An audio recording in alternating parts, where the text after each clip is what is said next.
Wow. Wow. No sound. That's not good. Why would that be? Why would that be? That's not good. I feel bad. You guys don't know what you missed. You don't know what you missed.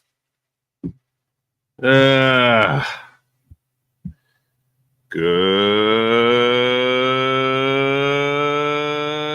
evening, everybody. Should I start over? Really? I'll start over. Fine. I'll start over.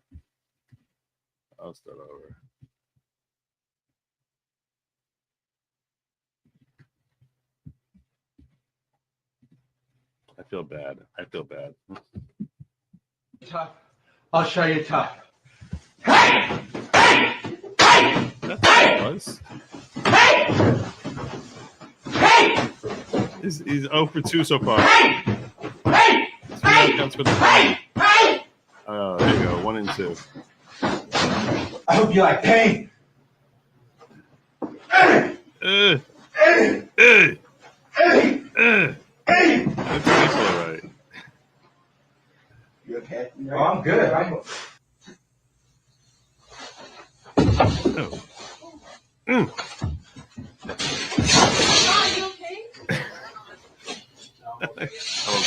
Okay. You guys are gonna like this one. He's so not close. You know he's not going to be anywhere close. But he knocked the apple off. Something?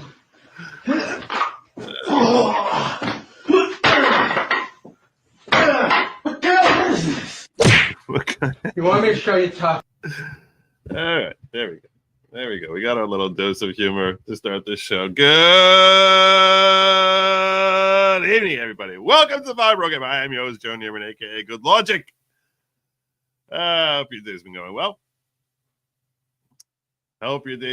well. Mine has been going, thank God, fairly well. Although I told you I was supposed to be going Tim Pool. I haven't heard back from them since yesterday, so I don't know what the story is. I'm going to give you like the best 2-minute clip of the day. I'm going to give you this to start today. The best 2 minutes of video of the day. You remember the Steele dossier? Well, Christopher Steele, as in Mr. Steele from the Steele dossier, appeared on Piers Morgan. Yes, he did, along with Scaramucci, Anthony Scaramucci, who for like 10 minutes was Trump's PR secretary before he decided, I hate Trump. I hate that man. Well, anyhow, I think it's Joe Walsh up there with him also. Three crazy TDS sufferers.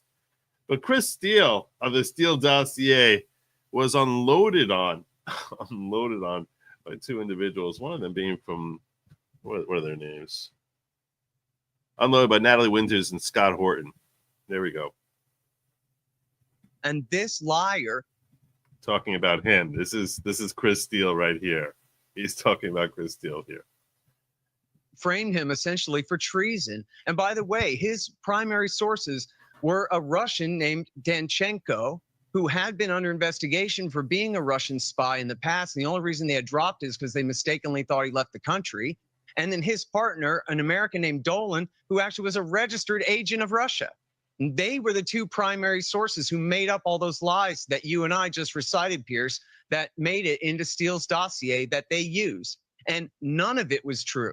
Not the hacking of the DNC, not the Alpha Bank, not any of the Steele dossier. No, just no. I'm amazed that this guy is willing to show his face in public right now when he was nothing but a washed up spy who hadn't had contacts in Russia for years by the time that he published that pile of lies. And you know what? The same people that you ally yourself with here in the United States, you think you're so good at gathering intelligence. Last time I checked, it was the 51 intel agency officers, spies, who said that the Hunter Biden hard drive, which I've reported on firsthand, it's legitimate. You want to talk about president's sons who are involved in businesses with foreign countries? Well, I'd like to introduce you to Hunter Biden, right? When those 51 people that I'm sure that you know all too well, you were probably likely involved with the drafting of that letter, said that that that was Russian disinformation. Well, it turned out that that was true, and shame on you for the last decade trying to inject the idea that smearing President Trump as a Russian agent or a Russian asset is somehow going to tank the MAGA movement. It's about putting America first, and the fact that you can still sit here and you have no actual evidence beside one random Russian meeting, and oh, we need to just continue to get more evidence. You're a complete political hack and grifter, and I wish the American political scene didn't have your voice in it. Woo! Wow. Fire. Raining down fire. Not much I can add to that other than yes and every word of that and 10,000 times more. And 10,000 times more, because oh my God. Well, anyhow, there's one more little clip I want to share with you. One more little clip I need to share with you before we start getting into our different news stories of the day. And this is, the left loves to talk about, like, the poor innocent victims of Trump's cutbacks, like Africa. USAID is, you're killing people in Africa. That's what we hear about. But are we?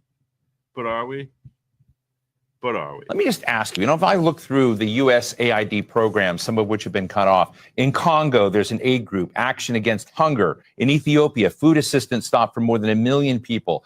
How is Africa feeling this moment? We need to understand. It sounds like he's setting her up to basically be like blasting Trump as leading Africa into being a continent that is laden with starving little children who are all disease-ridden and can't get their vital medicines because of Donald Trump's cruelty to Africa. And the real reason why USAID is in Africa, and not just USAID, but other NGOs, their sole purpose was to act as if they're coming to rescue Africa. They are coming in claiming that they're introducing grassroots initiatives that are going to help the people, but they're actually wolf in sheep's clothing. Their form of government advocacy is supporting whoever can keep the government in a turmoil. The American taxpayer needs to know the billions of dollars that are being given to USAID, a fraction is making it to the people. Let's look at what HIV/AIDS was used to do. We know of a program that was run out of South Africa where they actually were injecting people with the virus. The reason some of the AIDS virus spread as rapidly as it did in Southern Africa, there were some very dirty games being played on African people. They were using Africans as guinea pigs for experimental activities. They're destroying African agriculture by introducing those GMOs. A little good is coming out, but by and large, the end result, they mean no good. There you go. Apparently they're not everything. It's not everything's as hunky dory as the left wants us to believe with all that aid going to Africa. Apparently, all that aid going to Africa isn't really all that hunky dory. No, it's not really doing anything it's supposed to be doing. Good Lawgic catching him on the Federalist Papers. No, I wasn't. No.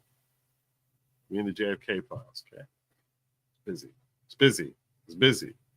Not really. I'm having a difficult time. I'm curious about you guys. I'm going to put a poll up here. I put a poll in my community when I was announcing the show. But I am curious. Maybe, is it just me? Curious.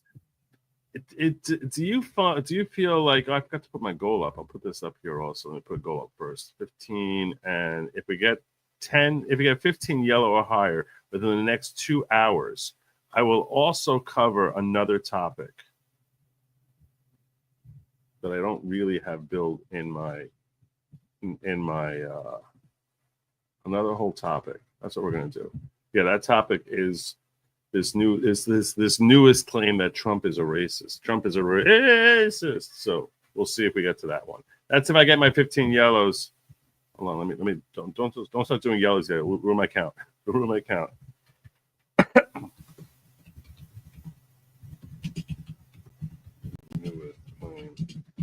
Trump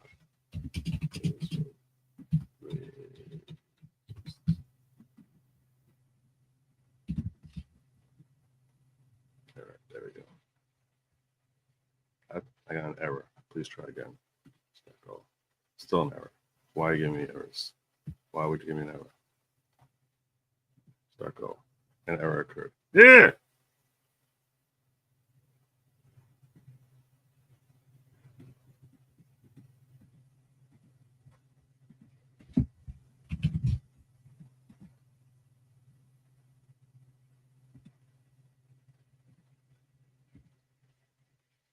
Don't let me set a goal. I don't know why. Because it doesn't make any sense. Doesn't make no sense. All right. Well, I'll try to keep it. I'll try to. That's going to be our goal. That's going to be our goal. I'll put a banner up. So this way everyone coming in knows of the goal. I'll put a banner up. That's the way we'll do it. But meanwhile, I'm going to hit a poll up for you guys before I do that. Start a poll. Do you want me to cover the JFK file drop in more depth? And there you go. Just yes or no. It's just yes or no. You can tell me in ghetto. I'm peeking in the ghetto too. You can tell me in the ghetto. Let me know. So I try to deliver what the people want. I try to give the people what they want, what they demand, what they need. That's my objective. So, name one country the USAID has improved the lives of everyday citizens. Well, what about all the trans folks in Sri Lanka? You Jew. Natalie Winters from Bannon's War Room, now their White House correspondent with the new media. She was main host while Bannon served time. Baby Honey Badger. There you go. There you go. There you go. She's been pretty good. She's pretty good. Pretty good. Pretty good. So thank you for the quick bio on Natalie Winters. She did a great job there. Great job there. I forgot to put that banner up. Let me put that banner up.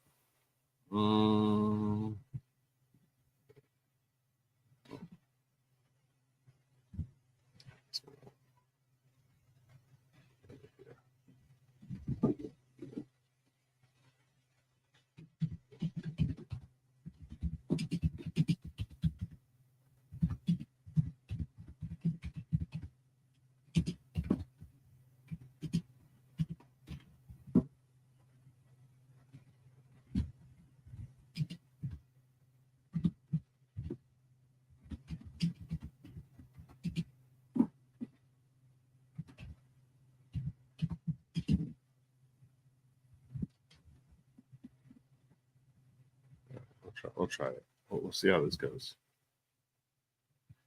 All right. I'm picking the ghetto.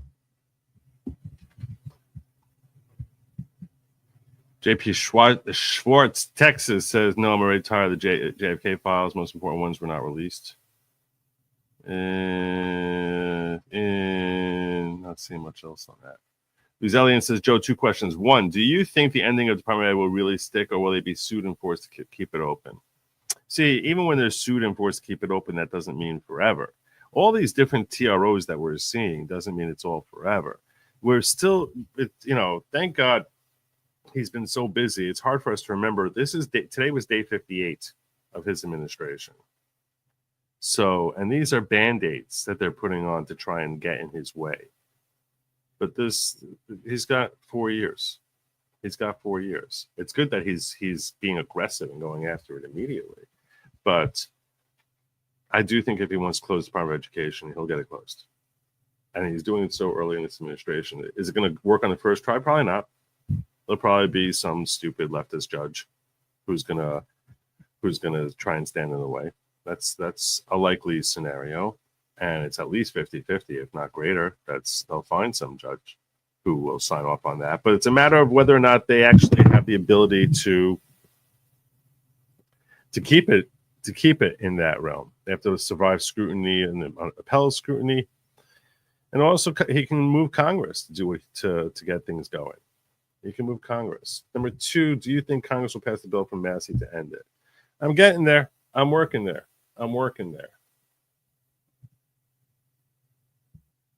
Really depends on whether or not they need the 60.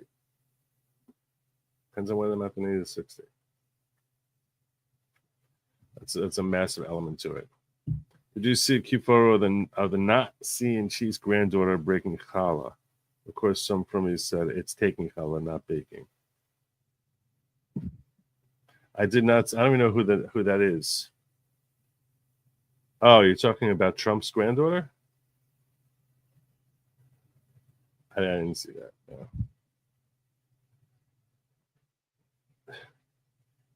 Yeah, I didn't see that. No. All right, let's get into the Department of Education. Let's get into it. Nick Sorter reporting out that President Trump is expected to sign executive order as soon as tomorrow. Tomorrow. That's right. That by the time I go live tomorrow, that he will have signed executive orders saying, Department of Education, afuera. Per USA Today. Holy crap, it might be finally happening. Send education back to the states where it belongs. Also, we have Thomas Massey tweeting out saying, thank you to Representative Mark Green for co-sponsoring my bill to eliminate the Federal Department of Education, H.R. 899. Unelected bureaucrats in Washington, D.C. should not be in charge of our children's intellectual and moral development. So we see whiny leftists crying over here. You're morally bankrupt and shouldn't be anywhere near their development. I'm torn on this idea. Maybe I'm on one topic. Does everyone feel the states are prepared for this expanded responsibility? Expanded responsibility? They're already teaching the kids. It's just a matter they're incentivized to basically cover crap. It's such a complete and total stupid waste of money. Such an abject waste of money. And it's been such an utter fail for so long. Some people think that he's just trying to ride Trump's coattails. Trump said he's going to do it. So he's like, oh, let me run in front of him and get a bill out there. All right. Well, truth is, if it's done via congressional statute, that is something that the left is going to struggle to get any help from. And I like what Doge AI says here. Eliminate the DOE isn't just about cutting bureaucracy. It's about stopping DC from dictating what kids learn. HR 899 aligns with Doge's mission to slash $40 billion annual federal overreach. They say 4% of that money. 4% of it. 4% actually benefits. I think that's the number I saw. An annual federal overreach redirecting power to states where parents and local leaders can shape education. Recent audits show agencies like Education spend millions on redundant DEI programs and consultant-driven curricula instead of actually learning. When EPA cut $287 million wasteful grants last month, it provided bloated federal programs drain resources without improving outcomes. Let teachers teach, not bureaucrats. Well said, Doge AI. Well said indeed. Well said indeed. So, we may be seeing this thing come crashing down tomorrow. That could happen. That could happen. I started looking at this, and I'm going to repeat what I said earlier. I love the idea of getting rid of the Department of Education. I think that that's a phenomenal idea. People talk about it provides necessary funding for underprivileged kids to be able to access higher learning. To me, the remedy for that is to lower the cost of higher education, lower the cost of college. First and foremost, culturally, it would be healthiest if we in America would start pushing the obvious truth that the entire college system, our entire education system as it is currently structured, is a Ponzi scheme scam. It is stupid. It is ridiculous. 90 to 95% of stuff you learn in college is utterly useless. I actually think it's probably even, it can go as high as 100%. There's nothing you learn in college and undergraduate school that is going to help you you can shimmy it down depending on the nature of what industry you end up going into to 2 courses. 2 courses. When I keep telling people that if you send your kid to trade school and they actually get really good, really skilled at some sort of ability, it could be an electrician, it can be plumbing, it could be mechanics, it could be anything that they're using their hands for to actually do something. Learn a skill, a trade. Spend 2 years really mastering it. Then spend another 2 to 3 years, maybe 5, where you're actually working in some sort of system under someone who has an established business. This is how it was done for millennia. This is how kids learned how to develop a craft or a trade forever, going back to feudal times. That's how kids learned how to farm. That's how kids learn how to be blacksmiths, how to be tailors. That's how you learn a trade. Now there's so many more industries than they had during feudal times. Now you become an expert in AC repair. You become an expert in so many different mechanical industries or in plumbing. These are areas that did not exist 200 years ago. There are so many different areas where if you learn a trade and you get good at it and you act with honesty and integrity in dealing with the public, you will be wealthy because people will need you. How many times have you thought to yourself, my God, I wish I had a really good and reliable plumber or dishwasher repair guy, mechanic. Oh my God. If you're halfway competent, I don't even mean fully competent, I mean halfway competent as a mechanic, and you deal with integrity, people will flock to your door. Flock to your door. It costs so much less. It costs so much less to get that type of training than it does to get some stupid, useless piece of paper that says, oh, I went to Howard University. I went to Brown University. I went to Columbia University. I went to Baruch College. Whatever stupid university you end up going to, there's nothing you're learning there. Like maybe, I'm telling you, it's less than 3%. If you've never been to college, I'm telling you now, it's less than 3% of anything you're going to use in your life. All it is a piece of paper that says that you have tiny modicum of intellect and enough patience to actually sit through tests. That's all it says. It doesn't say you know anything. Someone coming out of undergraduate school is so ill-prepared to be of benefit compared to his peer who's 4 years out of high school and didn't go to college. So ill-prepared to actually tackle any sort of task that an employer needs from them. The only thing they've displayed that the high school student may not have displayed is that they have the patience to actually sit at a desk. And even how many college students do you think actually sit at a desk all the time? So I think it's probably an alarmingly high rate of those who bail out of class and go party off all the time. So instead of actually investing hundreds of thousands of dollars in some stupid piece of paper, some overpriced piece of paper, if we as a society were to start herald these blue-collar workers for the genuine heroes that you are, it changes the entire nature of what people think of college and this Ponzi scheme that we have of you have to go to college in order for people to recognize you. You have to go to college and get a degree so people will validate you. If you're lesser than if you don't have a college degree. That is crap. You are more likely to be a better person if you've never set foot in college. I believe this in my heart of hearts. You are far more likely to be a better person if you've never set foot in college than if you went through 4 years, 7 years of undergraduate and graduate school. As far as being a better human being, far more likely, because you didn't have to withstand the pressures of being around a lot of scummy, slimy people who are basically infected with ridiculous leftist ideology. You're far more likely to be a better human being. It's not even close. That doesn't mean it's impossible to get through there unscathed. But it's like, if you tell me you've never been to college, I'd be like, oh, he's probably a good person. That's what I think. That's what I think. And trust me, I'm far from being alone. That should be what everyone thinks.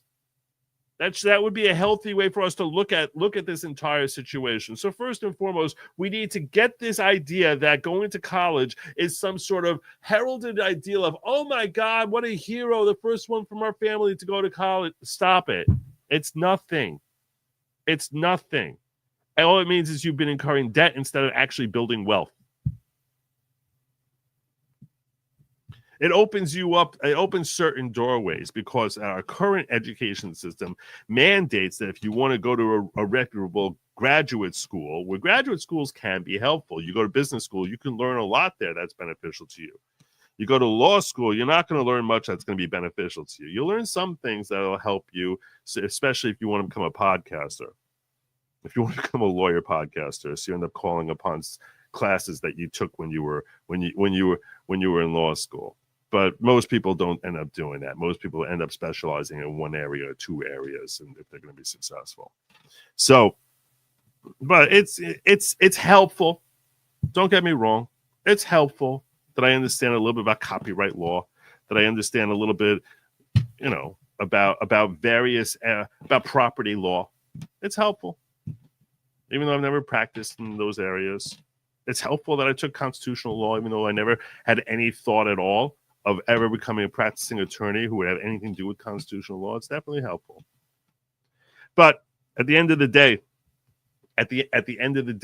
so if that's your objective, that you're going into college with an objective of becoming a doctor or becoming a lawyer, which is far less prestigious than most people tend to think, far less prestigious. But if that's your objective, you're fool enough to want to do that, or I guess you're noble enough that you want to be some sort of doctor who's saving the world. Okay, I get that.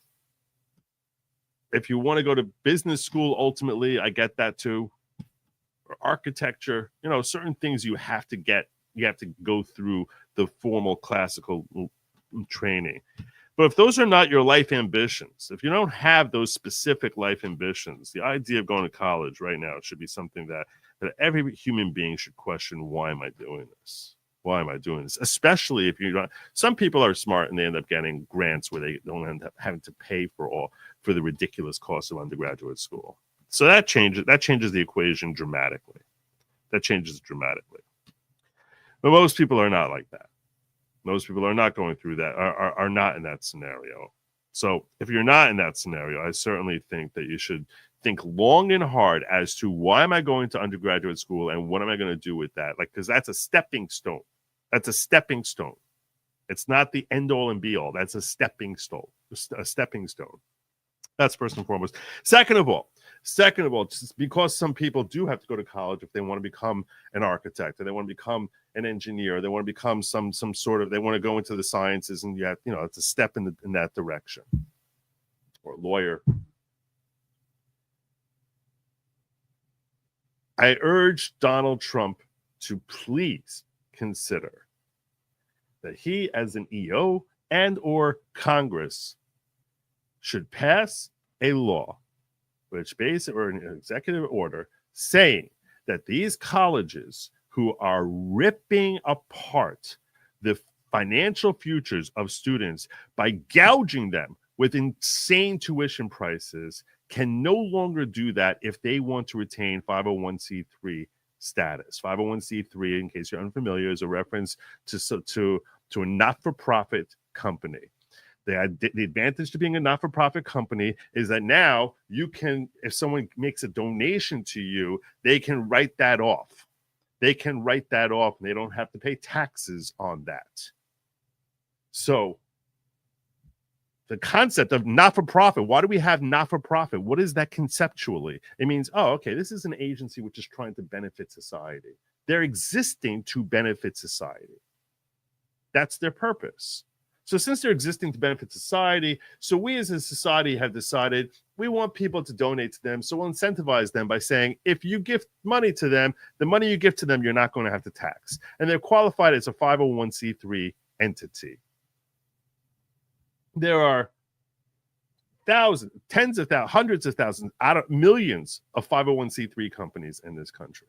And most private institutions qualify as 501c3 because they're bettering society by providing an institution for higher learning. but they're not really working as not-for-profit if they're gouging their students with insane tuition prices. They're not benefiting them at all. I mean, I argue they're not benefiting them at all as far as really teaching them anything of use. But they're certainly not doing it as a not-for-profit. If you're doing it not-for-profit, you're not gouging the people who you're supposed to be benefiting. So once you decide you're price gouging these people by working as an oligarchy, working in cahoots, recognizing that, hey, all these other colleges are jacking up their rates. Hey, our federal government is funding and giving out all these different grants and loans and stuff like that. So now that entitles us to jack up our tuition higher and higher and higher and higher and higher. And that's what's been happening for the last 30, 40 years, certainly since we had the Department of Education. So now this climate has been created where the cost per college credit is $600, $800, $1,000 or more. When I was in school, it was $180 per credit. I went to CUNY, City University of New York. They have a bunch of different schools. I spent some time in Queens College, sometimes in Brooklyn College, sometimes in I ended up graduating from Baruch. They charge less for in-state residents than for out-of-state residents. And there's no reason, the advantage to having these city universities, the advantage is that it shows you what the fee should be. It gives us an idea for what the fee should be.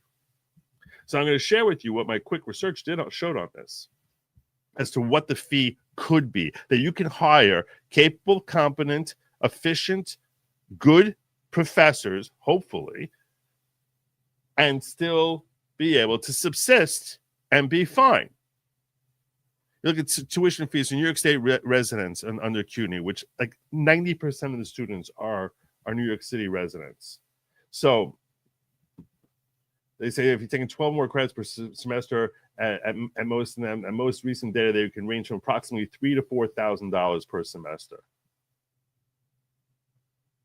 All right, you're talking $300 a credit, not the $700, $800 a credit. Now it's going to vary from, and New York's able to get by doing that. New York can get by doing that, and I asked them, and I actually asked them to break down how much per credit. How much is it? They said, okay, well, we're looking through the numbers. It basically comes out to basically $305 per credit. If you're out of state, then in that case, you're paying double that, $620 to $640 per credit. It's still not insane. And for masters, it ends up being $470 per credit. And you're going to pay more because you need a higher level teacher. You need more of an expert in certain areas there. That makes sense. That should be higher.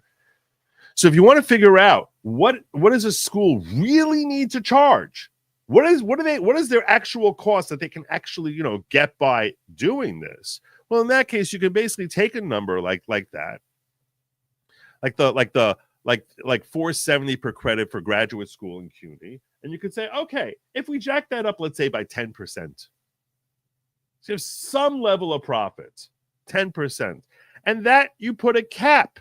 That's the most you can charge per credit. You can't charge your students any more than that.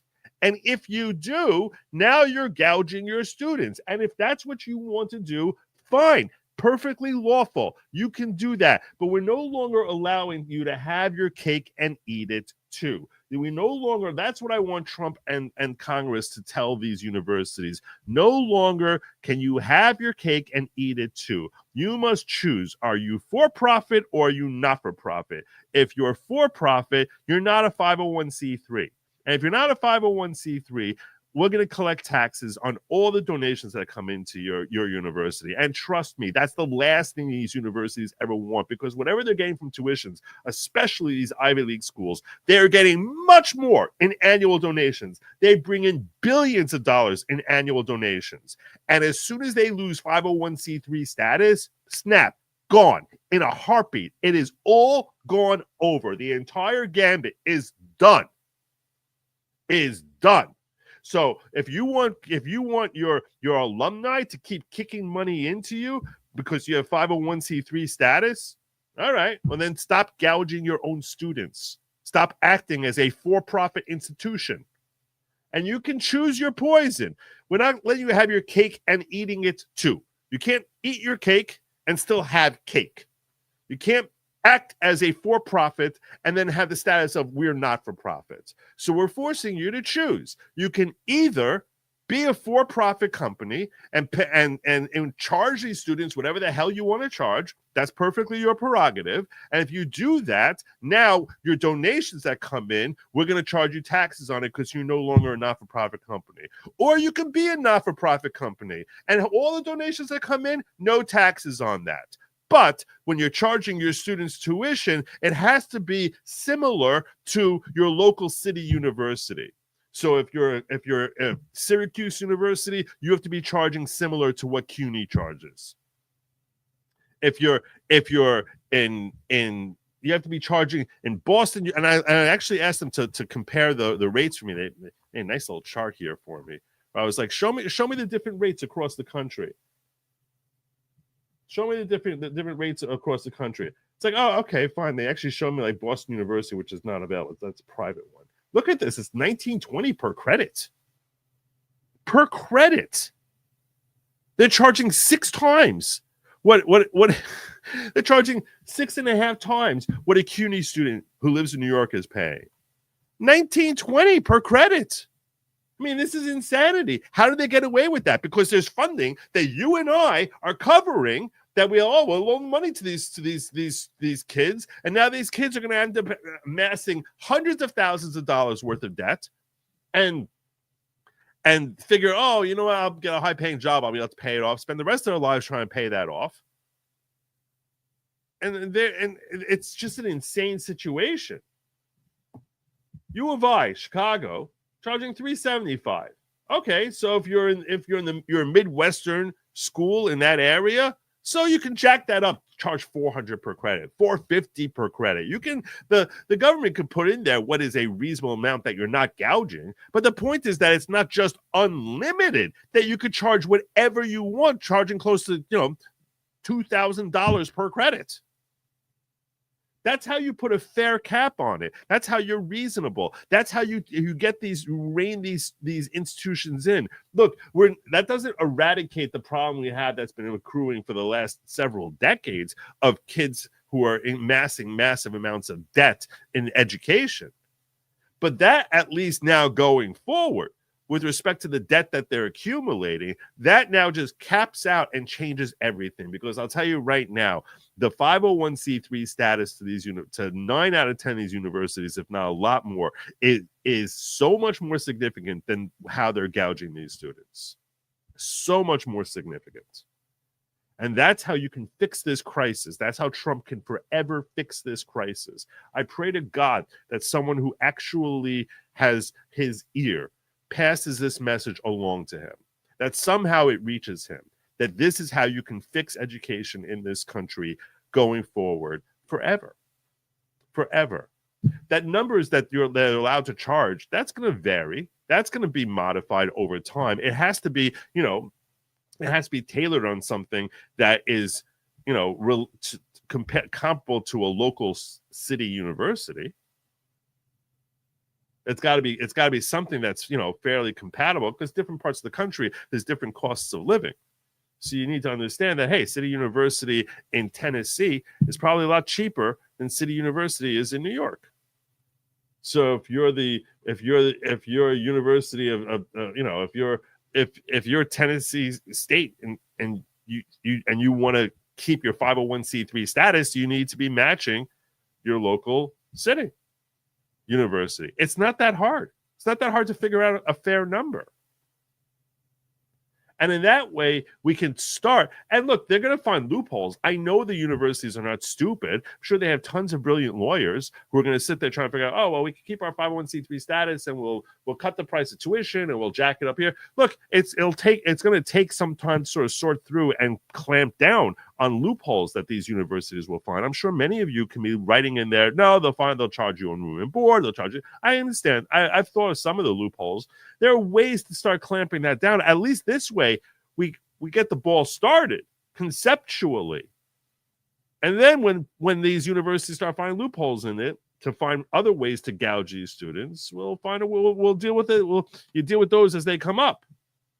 But this is how we can really start making a significant, dramatic, and permanent change in our education system here, so that the poor souls who are stuck going to these universities, institutions of higher learning, so they can be all elite and erudite and be as clever and as crafty as everyone and show everyone, oh, I'm so smart. And if that's what kids need to do, I get it. I did it myself, obviously. I'll tell you right now, my kids have gone to college. Two out of four who are college age so far have gone. So I understand the benefits to it, but they didn't, first and foremost, they didn't have to pay tuition because my daughters are really freaking smart and they basically just did really well in school. But at the end of the day, I understand that many of you are going to say, I have to send my kid to college, or many of you may be going to college, whatever it is. I get it. I'm trying to fix this system going forward, so we can try and find some sort of remedy. And I pray to God that one way or another, this message finds its way to President Trump and his staff so they can start figuring out how they can begin tackling this problem, because I think this is the perfect solution. It's not just about closing the Department of Education. It's about finding a way to get to twist the arms of these universities, motivating them to slash their tuition costs. It's something that's fair and reasonable. How will I know what to think without DC? It's tough. It's tough to know. It's tough to know. I don't know, Joe. I studied math, stats, biology, and computer programming throughout undergrad and grad. I use all those skills every day. All right. I'll be, to be fair. I don't know if you went to graduate school or not. I have no idea what you do for a living. Even if we were to boil down, how many courses did you take during the course of your time? And you tell me now, old school, what percent of those courses gave you any contribution? Were there not dozens and dozens? We used to have to take what they called core studies. So even though I want to be a lawyer, I have to be taking certain levels of math and science and liberal arts. I have to take music. I'll tell you stuff. I remember some stuff I learned in music class, learning about the 4 different ages of music. Is it something that's beneficial as far as, oh, you know what, a more well-rounded person? I guess so. Is that something that is worth $6,000 for 3 credits in Boston University? If I'm not going to end up using it, that's insanity. It's insanity.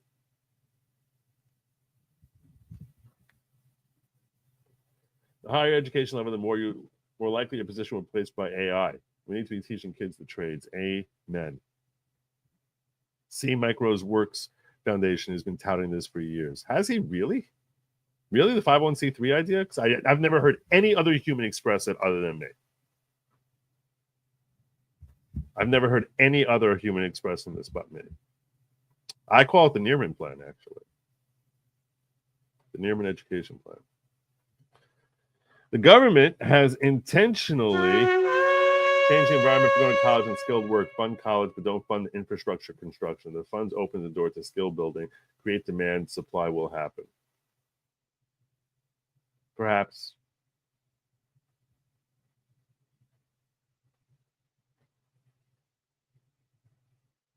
You're saying that they're basically creating a need for jobs that are dependent on higher education.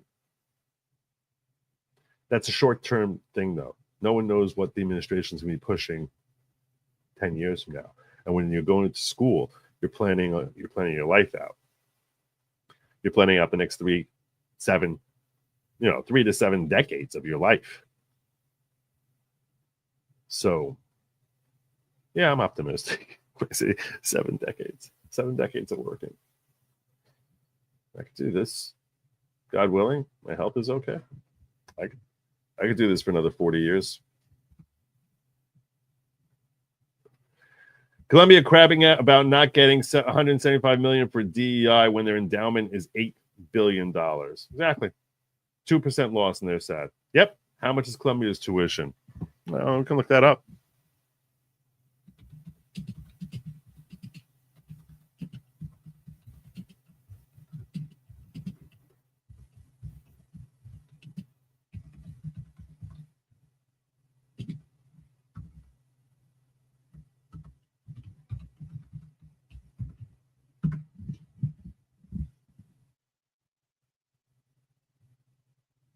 What's the per credit cost of Columbia University?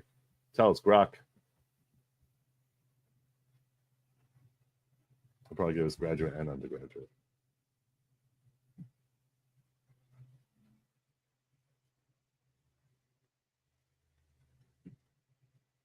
Flat tuition rate is approximately $68,000 per year for full-time study, coming 24 to 36 credits. Ends up being $2,200 per credit. $2,200 per credit. Unbelievable. Unbelievable. And that's assuming you take 30 credits. And look at it. It's insanity. It's insanity.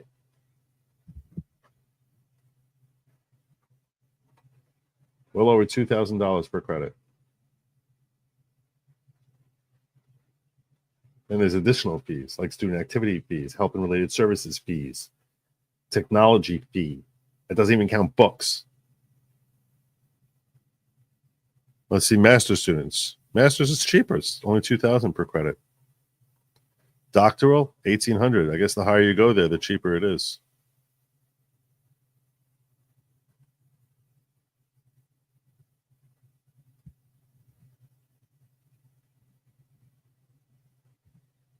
Went to City College in 72, 74. I paid $5 a credit, so maybe $20 for one class. Wow. Wow. Yeah, I was an undergrad I graduated, I think, in 92. I went from like 89 to 92. I had a year's worth of credit at least when I went there. So, RIA's college assured her they were going to be nationwide accredited. They never have been. She's a doctor that she cannot use in most states. That's pathetic.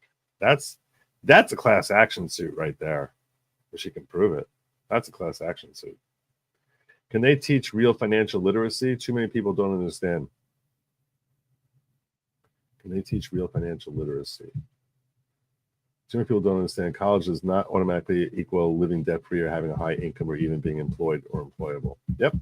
Especially when you talk about the stupid majors that are being offered today. So many ridiculous, art theory, dance majors. Breaking federal judge rules that rescued astronauts once we return to the space station. It's all a scam. College is the biggest scam. If you ask me, the whole thing's scam.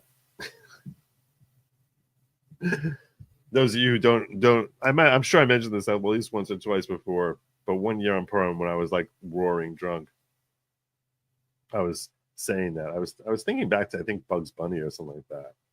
There's some Warner Brothers cartoon where this old man kept popping in. Whole thing's a scam. And the context was we were driving home and I'm drunk. Lady Lawgic's driving, kids in the back seat, and I see gas prices went up between when we drove to Queens and when we got back. We're driving back from Queens, and I was like, "How do gas prices go up like that? It goes up 5 cents in a span of 2 hours. How's that even possible? Oh, because oil prices went up. So you tell me, is the gas that they're holding on to that they had 4 hours ago? So because oil prices went up, so all of a sudden now it costs more for that oil that's in the ground there. They didn't pay the extra 5 cents a gallon for that. You ask me, the whole thing's a scam."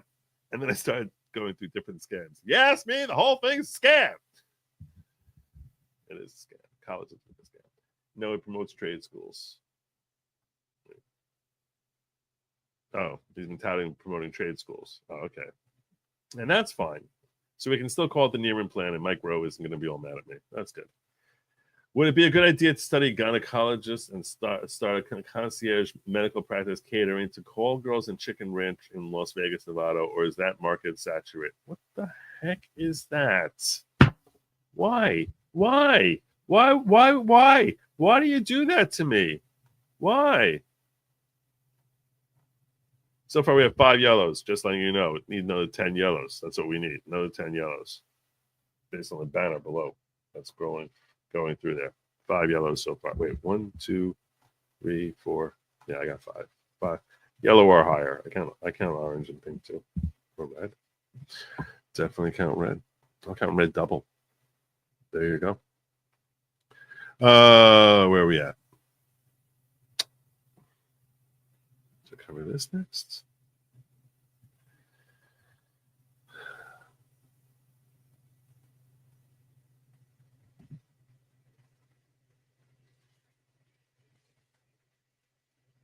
Oh yeah, Harriet Hageman. Well, that's one last thing here.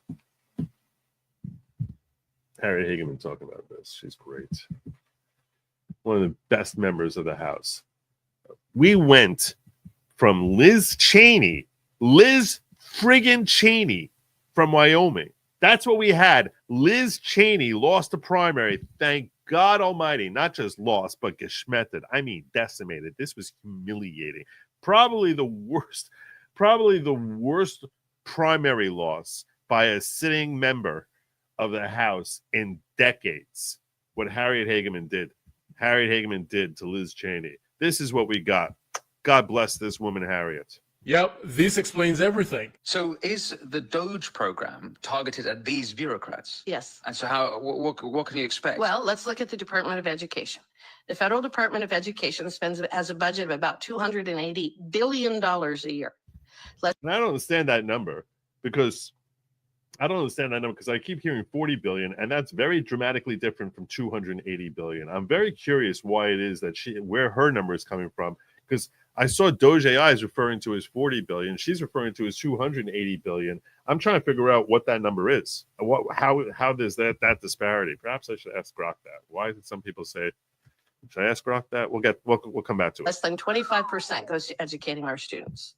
So where does the other $220 billion go? It goes to a bureaucracy. It goes to a consultant, and that consultant then donates money back to the Democrats, and then it goes to a different consultant, and then it goes to an NGO. I mean, it is money laundering and money churning at its absolute best. And you can look at almost every single agency and you will find it.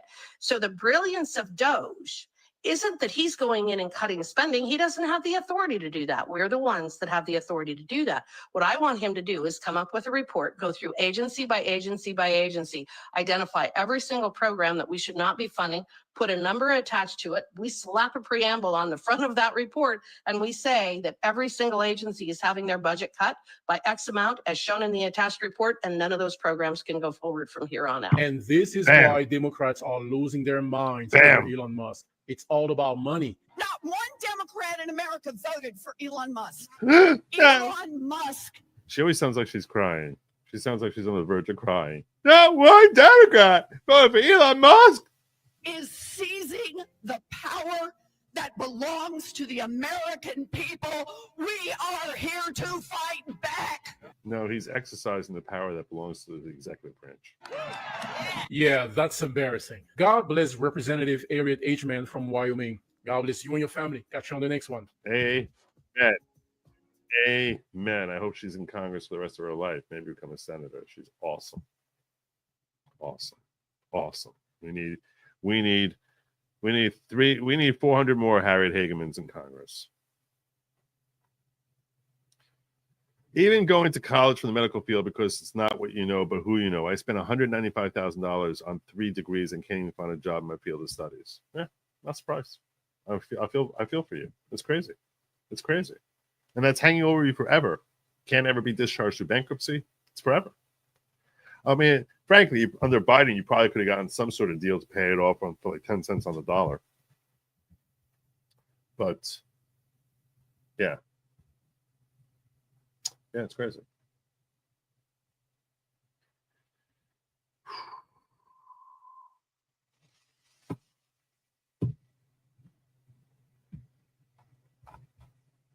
Denise says, Joe, today is Feast of St. Joseph's Day. St. Joseph's Day, my church's namesake. So even though you don't believe in Jesus, today Catholics honor his stepfather. Oh, you have a very strong and honorable name. Thank you. Thank you very much. I appreciate that. I always really like my name a lot. I like Joseph. Joe, you aren't going far enough. All these universities own tons of buildings that they use and rent office space out to businesses, force them to sell all of them or no 501c3. Well, start with my thing. Let's start there. Start there. Breck Nichols saying, here's my tribute, my liege. God bless you. Thank you, Breck Nichols. I'm going to count that also. I'm going to count that towards our thing here. Going to drop Spud says, I took a graduate engineering class at Syracuse, but went to SUNY State University, ESF next door. I paid almost a quarter of the credit hour for the same class. Syracuse University is a ripoff. Yep. They all are. They all are. Entropy Nomad says, I was smart ass before school. Now I'm a dumbass in debt.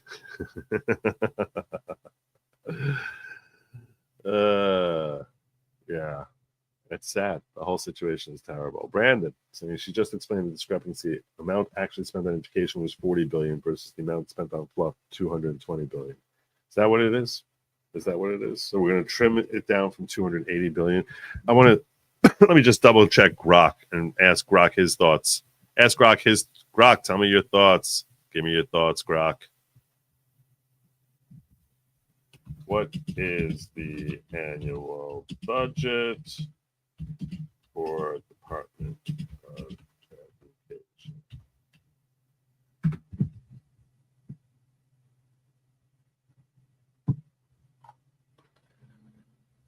$268 billion. Look at that.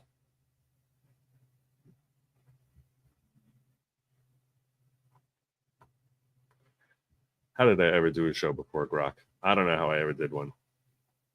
Back in the Stone Ages when I started this show. 268 billion. Unbelievable. Thank you, Brandon, for capturing that. Appreciate that.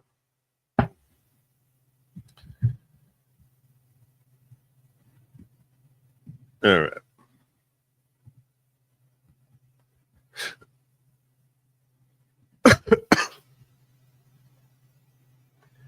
Let's talk about the constitutional. Oh, look at this. Ellie Font coming in there.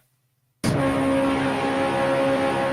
way to help college graduates and encourage them to pay their debts is to encourage Congress to set the APR for student loans to 0% indefinitely. This is so that students are not saddled with debt with compounding interest. 0% indefinitely. So, if we did that, why would they ever pay? If we did that, why would they ever pay? I guess it's going to affect their credit.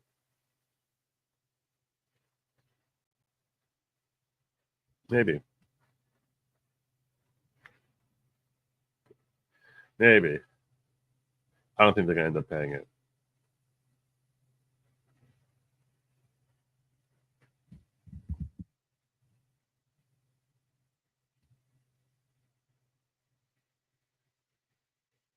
Perhaps.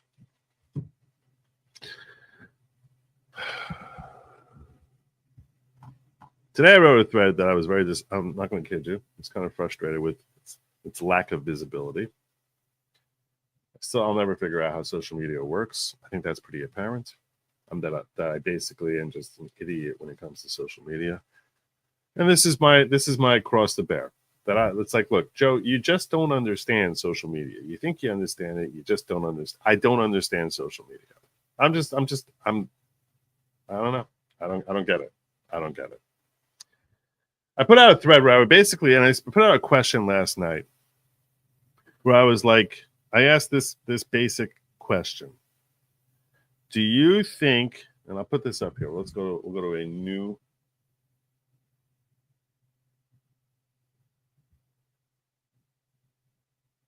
%. You tell me you want me to cover the JFK file drop. Yeah. That's almost 2/3. That's a higher number than I wanted. All right, I'll try to look at it more. I'll try to work on that for tomorrow. That stinks.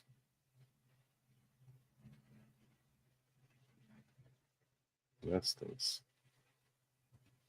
Didn't want that. Didn't want a poll result like that. Didn't want a poll result like that. almost nearly 2/3 of you telling me that you want that. Yeah. Sometimes you don't ask a question just in case you're going to get an answer you don't want.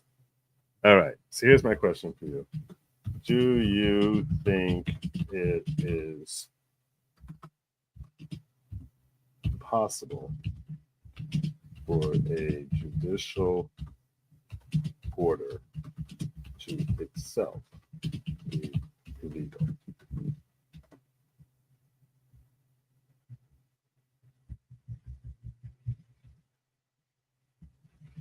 Let's make sure it's a little clear of people walking late.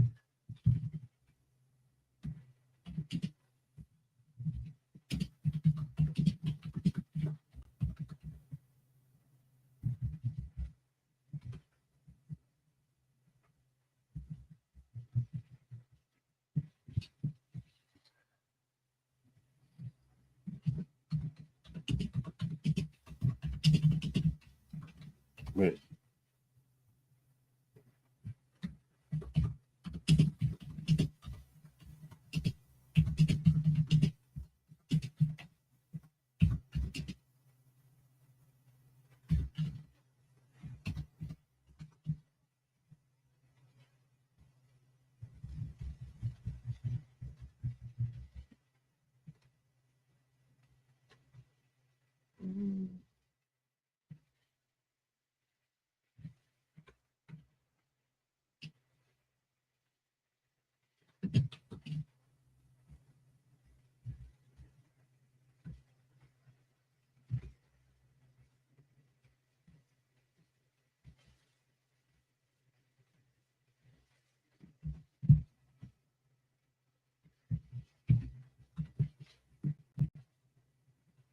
So yes, it could be illegal, or no, an order is the law till overruled.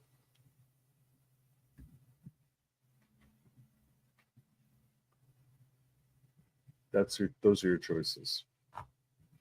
One old guy's opinion says, got degree in criminal justice with minor in military science, commissioned in Army, military police, and out of the military got a job as cop. Been investigated 4 times over policy, including 1 shooting. Ooh. Ooh. Kill a man? Did you kill a man? Sounds like you killed a man. Sounds like you may have.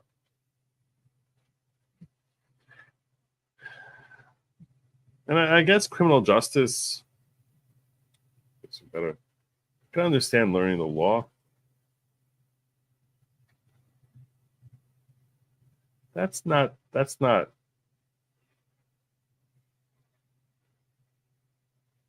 You think they're smoking guns in those files? I'm going to tell you right now. I was on a couple of spaces talking about these files today, and I haven't had a chance to really go through them. I've just been I've been gleaning the internet to try and see what I can get from it. What I get from it is it's the Russians. What I've gotten is it was Israel, it was the Russians, it was Lyndon B. Johnson. And then I got, no, the Russians were trying to warn us about it. So how could it be the Russians? There's so many flaws philosophically in any one of those positions. Well, maybe not the Lyndon B. Johnson. Maybe not that one. But it makes it sort of looks at it as like, okay, a guy goes and some Trump voting lunatic, imagine this scenario, some Trump voting lunatic goes out and he shoots up black church, God forbid. So now, is that reflective of you? Obviously not. You're a Trump voter, so be like, oh, of course he's a Trump voter, that's why he's like that. No, I think it's a struggle when we're just like, well, this person has this link there, or that person has that link there. Say it's the Russians. Is it from the Kremlin? That's really the question. Was it the Kremlin ordering it? Was it the Knesset in Israel that's ordering it? Or is it some folks? The same way the CIA. We don't trust our own CIA and what they're doing. Few of us trust what the CIA has been doing for the last 10, 20, 30 years. So some CIA operative does something. Is that America decides that they're doing this? Or is this basically one agency which basically has too much leverage, too much independence, too little oversight, that basically is a hazard to the world? That's first and foremost. So in the same way we look at the CIA and like, yeah, I don't think the CIA is necessarily reflecting the will of America or even necessarily the government. It works the same thing for the KGB, some perhaps in the Kremlin. I don't know. Could work like that for Mossad. Could work like that for countless agencies. I don't know. I don't know how that works. But they're definitely going to be inextricably linked. There's no question.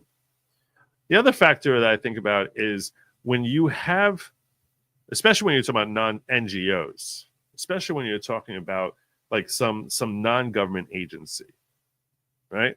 So now they go off, let's say some pro-Russian group, right? That's living in Europe or living here in America. You know, so now they start doing something that's nefarious. Is that a reflection on Russia itself? I struggle to see that. The same way, if there's a pro-American group that's doing something rogue and crazy in Southeast Asia, I don't think that's any kind of reflection on you or even our government. But it's always going to be inextricably linked. They're always going to be linked to it. There's no question. So now the objective in trying to figure out what, you know, who's behind it. Who's behind it? So if some Maoist basically was a Maoist group was behind going after him, not someone from China, but a Maoist who's like, oh, you know, the whole world should be following the thinkings of Chairman Mao, and they're involved. Is that now a reflection on China? I don't really get that.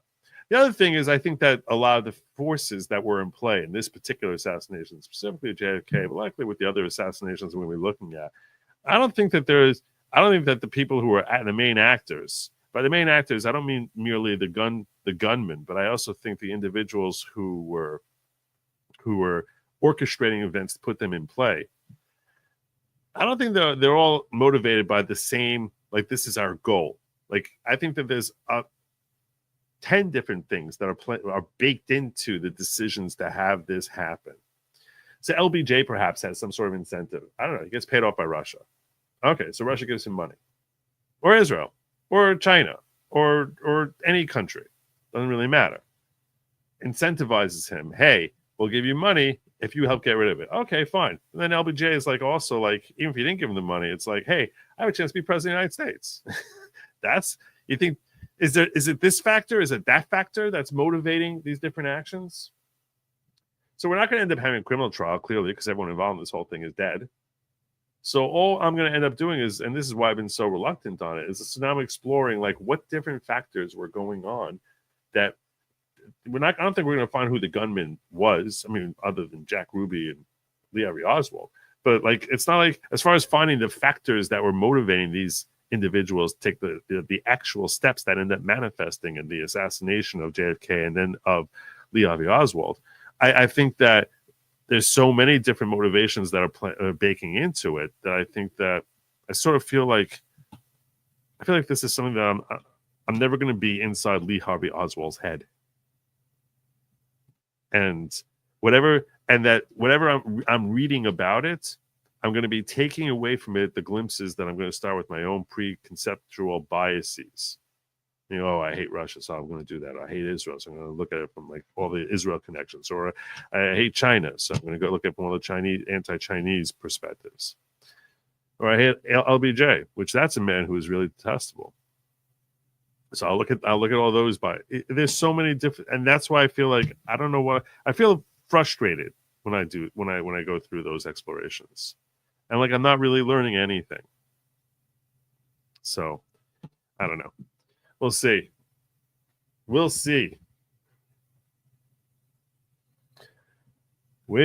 see.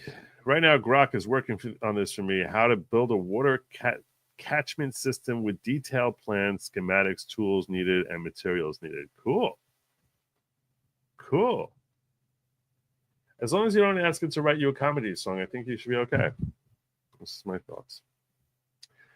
Patrick But David podcast asked 2 AI systems if it's okay to sign a pardon with AutoPen. Surprisingly, the woke chat GBT said absolutely not, and the base Grok said no problem, it's fine. Strange indeed. I think there's no problem finding.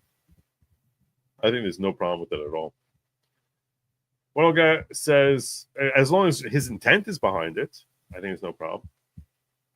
Areas of study were police system management, forensics, military was command staff planning, logistics, combat risk management, command and control, riot management, prison transport, so on. You see, these are things that you're actually going to practically use. So that makes sense. That makes sense. It makes a lot of sense. Makes a great deal of sense.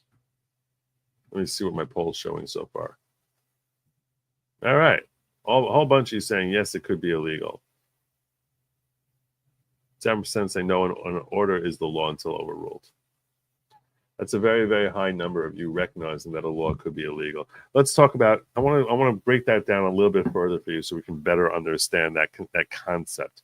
It's what I was trying to walk everyone through on social media and X today. I wrote a lengthy thread on this. 100% a law could be illegal. Perhaps the more challenging thing is what should happen when a law is illegal, and how do you identify a law being illegal rather than just being an error of law.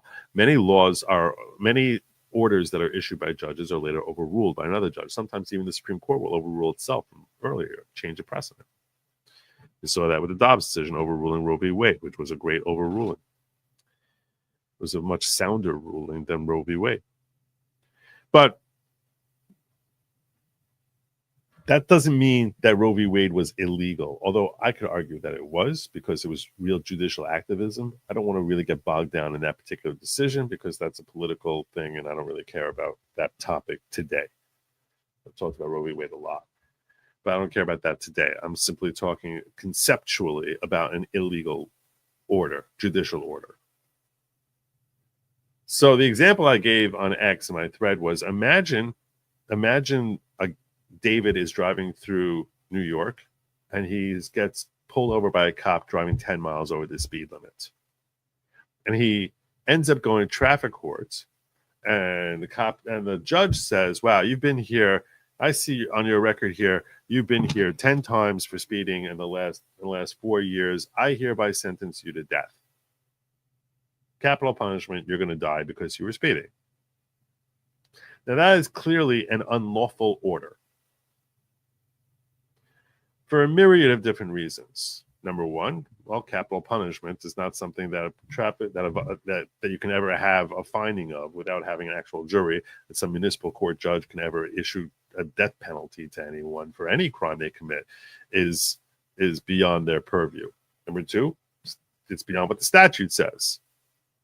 So he doesn't have jurisdiction to ever issue that sort of criminal type punishment.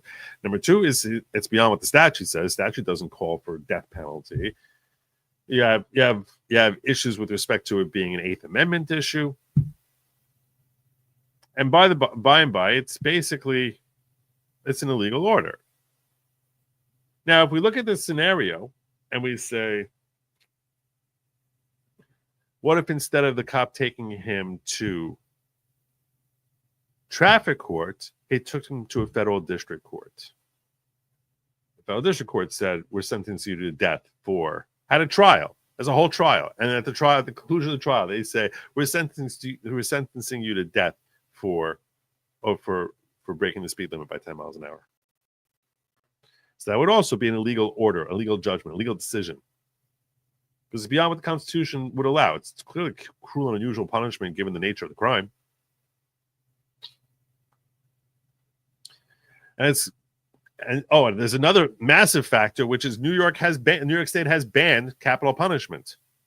So you wouldn't even be allowed to, even if he went out there from his car, shot up a school ground, God forbid, still there's no capital punishment in New York.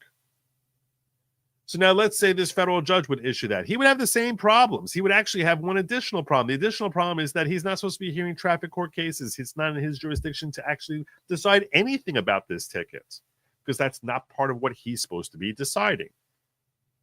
And if it got appealed and it went up to the to the circuit court, the Second Circuit hears this case, and they affirm it for one reason or another, that would still be an illegal order. And if the Supreme went up to the Supreme Court, and the Supreme Court said, you know what? We kind of see where the court's coming from here. We affirm, put him to death. It's still an illegal order. Even if the highest court in the land comes up with it, it's still a legal order because it's facially inconsistent with the Constitution and all governing written statutes and codes. And that is what the role of the court is to do, is to interpret the statutes and the laws and to apply them as based on what is written, not to rewrite the Constitution, not to rewrite statutes, not to just start rewriting what they want the law to say. They have to follow the guidelines that are given to them by Congress.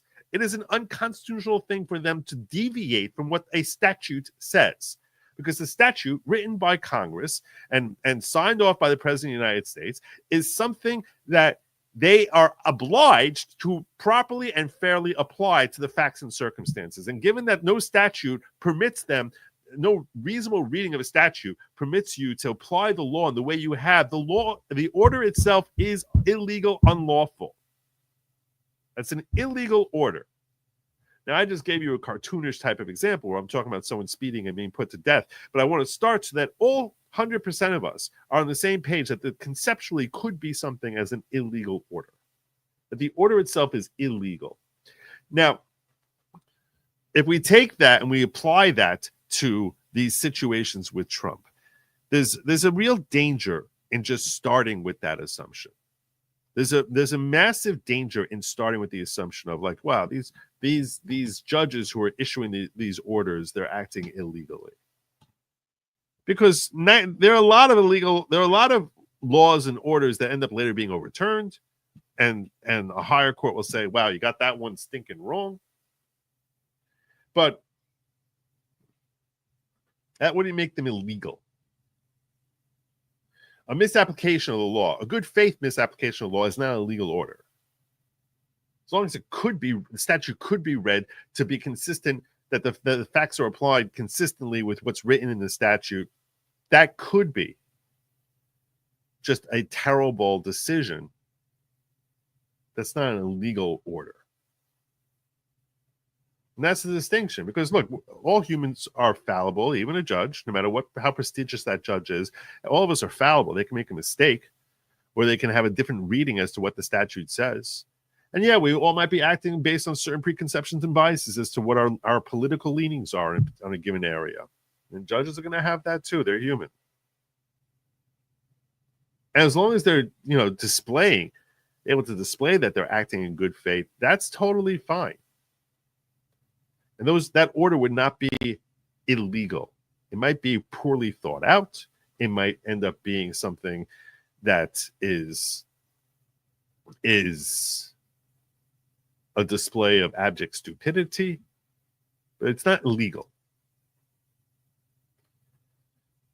But the question is, so now if we have an illegal order, and I'll tell you this much, there have been, with respect to these TROs that have been brought against one EO after another of Donald Trump and all the activity of Doge, whether we're talking about the transgender thing or we're talking about this one or that one, the question becomes, what is the appropriate response in that scenario? What is the right and healthy thing to do if there's an illegal order?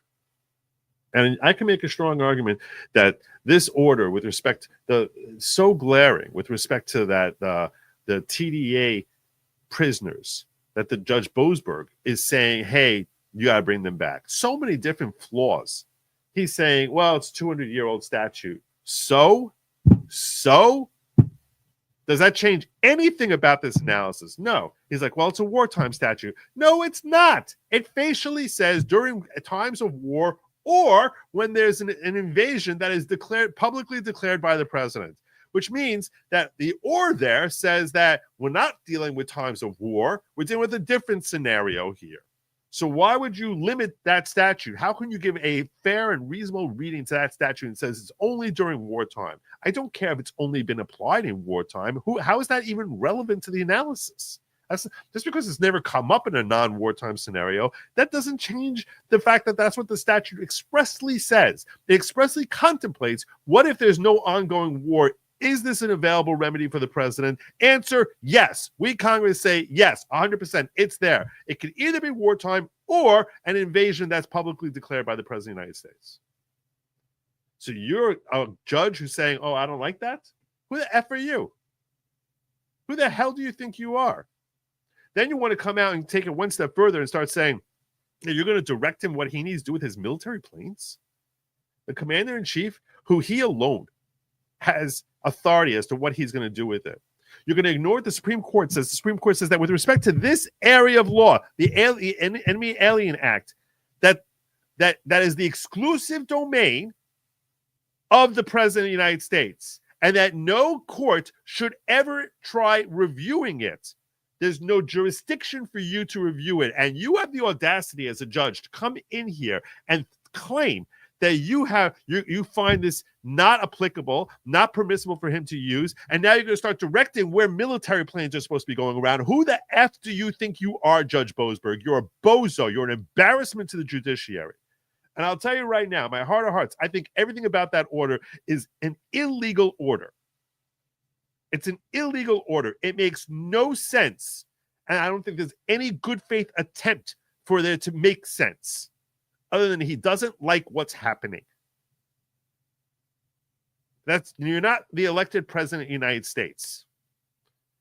You're not allowed to interfere with the military. You're not, and I'll tell you another power that's uniquely reserved for the president of the United States, and that is his handling of international affairs. You're telling me he's got to go bring these people back?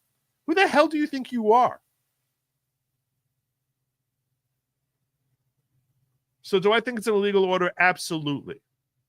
Absolutely. I think a lot of these orders are illegal. I think there's no good faith attempt to try and put this round peg into that square when they say, I'm going to give you injunctive relief on a financial issue that I shouldn't even be listening to at all, because this should be before the Court of Claims. I think we've seen one stinking illegal order after another. And I think that we are coming to a constitutional crisis, but it's not because of any actions of President Trump, but quite the contrary, the exact opposite of that. The only reason we're not having a crisis is because Donald Trump has been so mature and adult and professional in how he's handled these ridiculous orders. And I caution you that it's very easy to fall into a trap of saying, well, he's just some woke judge, so that makes the order illegal. He just hates, and that makes an illegal order. It's a very easy thing to just fall into and just say, oh, this is illegal, this is illegal. Ignore it because this is illegal. Ignore it because this is illegal. He could have done that. They could have done that. And as Margot Cleveland points out here in a great thread, she's attacking Schellenberger, who I challenge this guy, and I like Michael Schellenberger. He's a guy who brought us the Twitter files, okay? I think he's a fair journalist. But he says every single Trump advisor, including and especially Stephen M., knows perfectly well that what he did is unconstitutional. This is referring specifically to the TDA thing. I can't click this. This is the judge's order just earlier today, quote, patently unlawful, end quote, and said that it was an assault on democracy itself. There's no democracy, jackass. Does that mean that the administration is ignoring this order, and might you ignore future court orders that meet the criteria you laid out? The President of the United States and his administration reserve all rights under the Constitution to conduct national security operations in defense of the United States. The Alien Enemies Act, which was passed into law by the founding generation of this country, men like John Adams, was written explicitly to give the president the authority to repel an alien invasion of the United States. All right, so I don't want to go. So that's what Michael Schellenberger referred to as being that what they did is unconstitutional. And Margot Cleveland properly takes him to task on this. She's a great follower. You should be following PROF as in Professor MJ Cleveland. Phenomenally awesome account. It's a great source of information. She points out she's a professor in the law school. Professor, what school is she from? Seventh Circuit law clerk, former full-time university faculty. I don't know which faculty it was. Based as hell and awesome. God bless Margot Cleveland. More TROs and preliminary injunctions have issued against Trump administration in 2 months than 4 years of Biden. And while appeals process is still ongoing for many of those, appellate courts have already stayed several orders showing my point is regarding unconstitutionality is not spin but reality. Supreme Court stayed one judge ordering payment of $2 billion in 36 hours and told judge to be more specific, basically saying you suck at your job. 3 appellate judges said Trump likely to prevail on firing of special counsel Dellinger and ruled he remain out and not reinstated. Another appellate court stayed the order of one judge undoing Trump's DEI policies. Another judge reverses TRO, refused to grant an injunction on putting USAID workers on leave. Many other injunctions will be overturned on appeal because lower courts lack jurisdiction to decide employment. Meaning, if it's an employment fight, you can't go to the federal court. There's special courts set up for that. If you have a complaint against the government about employment, or about grants, or about getting money, you have to go to the Court of Claims, or Army policy. You can't just go to a federal court. The federal court doesn't have jurisdiction, but they pretend that they do, and then they enter TROs. It's completely illegal what they're doing. These are illegal orders. If you're acting out clearly outside the bounds of an area of law you're supposed to be weighing in on, then that's an illegal order. And just because someone tries dressing up is like, no, this is a constitutional issue. It's not a constitutional issue. It's a decision by the president. It doesn't make it a constitutional. Not every decision by the president is automatically a constitutional issue. Breadth and overreach by lower court, one judge district court injunctions interfering with Trump's Article 2 power cannot be overstated. Yet, not once did Trump administration declare, fine, then enforce your order. They could have said to these judges, F you, we're ignoring you.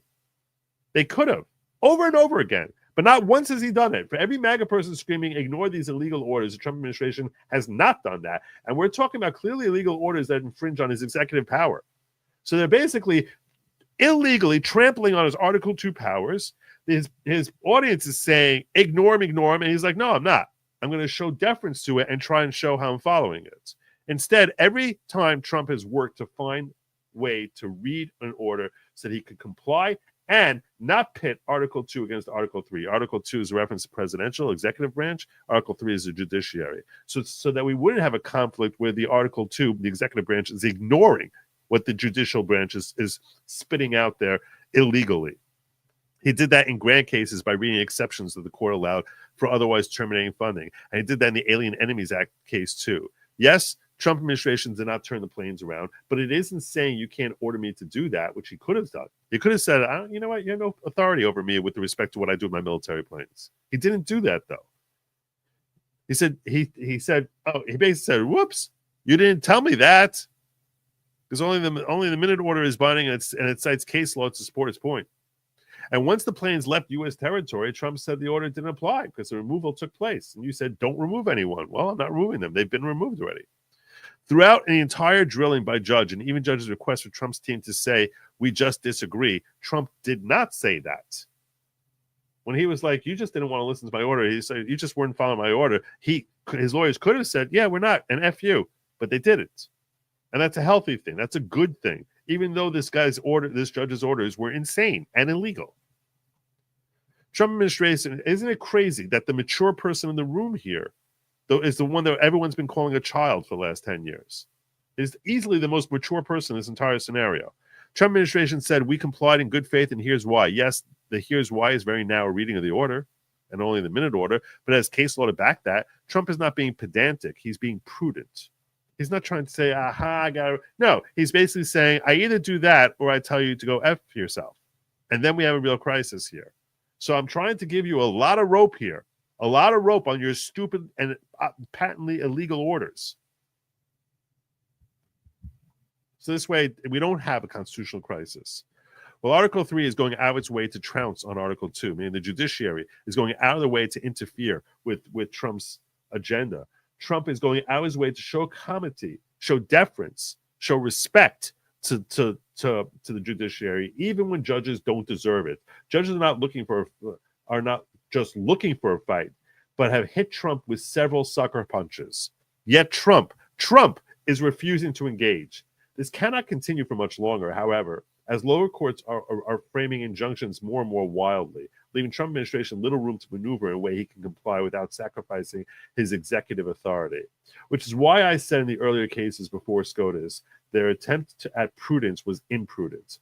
Meaning the SCOTUS is like, oh, we're going to be prudent and let the lower court sort all this stuff out. That's imprudent. We need freaking Chief Justice Roberts to basically get on the phone with his entire DC and put out a statement to them saying, enough, stop it. Stop issuing these stupid injunctions for every EO he puts out there. And he's the only person who can actually do it. Tell the circuit courts, enough. You don't have the authority here. Don't make me embarrass you. That's what he could do. That's what Chief Justice Roberts should do. He has to do it. If we have a constitutional crisis, it's because he fails to do that. We may have a constitutional crisis that's coming to our doorstep. And I'll tell you right now, the person who is allowing that constitutional crisis to unfold more than any other human on earth right now is Chief Justice John Roberts. Because he has a duty. You don't stick your head in the sand. You look around, you see what the hell is happening here, and you recognize that your entire judiciary is on the verge of collapse, of being disregarded, of being treated as being trivial. That's what's happening here. By letting it play out in lower courts and not putting a halt to judges' clear legal orders, judges have been emboldened. Appellate courts and SCOTUS must step in now and forcefully, because the problem is one of judiciary is making, not Trump's, and Trump should be applauded for the lengths he has gone to not create constitutional crisis by crafting plausible bases by which he obeyed illegal orders. Yeah, he's created plausible deniability. And kudos to him for that. Kudos to seriously, it's been amazing, the maturity and the respect he's shown the judiciary to try and uphold the judiciary. It's a display of someone who's trying to keep our institutions strong rather than basically turning the judiciary into a joke. Because if he goes out there and he says, no, I'm not doing it, who's stopping him? Who's stopping him? He commands the military. Who's stopping him? But he hasn't done that because he has respect for America. He has respect for our institutions. But the judiciary is doing everything it can to embarrass itself. And the only way it's going to stop anytime soon is if Chief Justice Roberts gets up there and tells him to stop.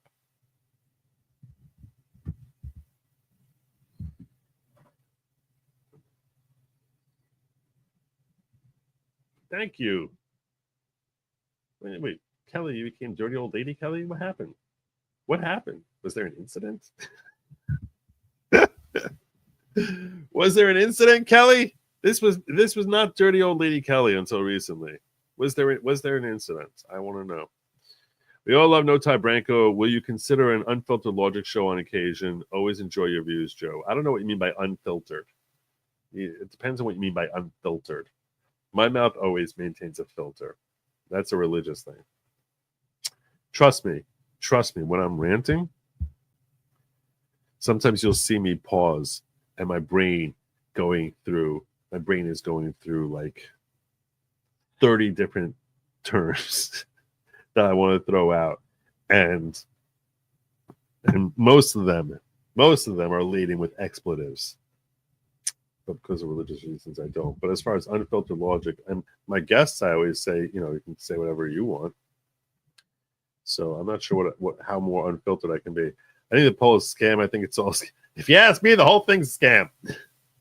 Ellie Fanta, as long as we're not borrowing the money to loan them, yeah, that's fine. Because she suggested, he's referring now to Ellie's suggestion. Ellie Fanta's suggestion that she made earlier that the loans that students get should be interest-free. Why are some judges, congressmen, etc., not U.S. citizens? Shouldn't be that way. Yeah, I agree with you on that. I don't know. That's kind of crazy. Trump's lawyers are smart. They'll comply, giving these orders enough rope for either SCOTUS, Congress to remedy the judicial errors. There are very good filings with mountains of judicial fuel. I agree with you. Many of them, most of them that I've read have been exceptional. Most of them have been exceptional. Bill Doe says, at some point, President Trump has to fight back, though. He runs the risk of being an executive doormat if he doesn't. I don't think so. Do you look at him as a doormat? I don't think so. I respectfully disagree on that. I don't think anyone looks at him as if he's been a doormat. Especially because he's pretty much been doing what he wants to do and coming up with these fig leaf. He gives like these fig leaf covering type of things like, no, I covered. See, I did what you wanted. Look at my fig leaf.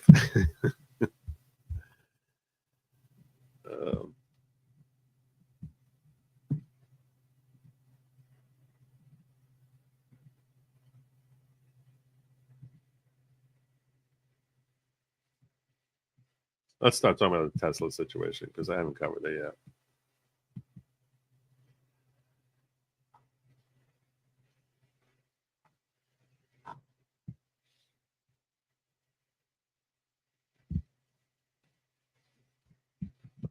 Sure, I didn't miss anything here. Oh, Ruben says, Joe, do you know why some reasonable people are speaking out against President Trump's use of the Alien Enemies Act and forming the TDA gang? They say it's not a good look. What do they mean?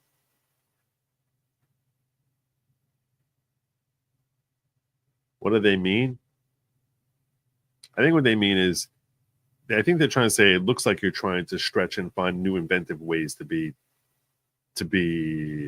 impose your will in ways that would otherwise be unconstitutional.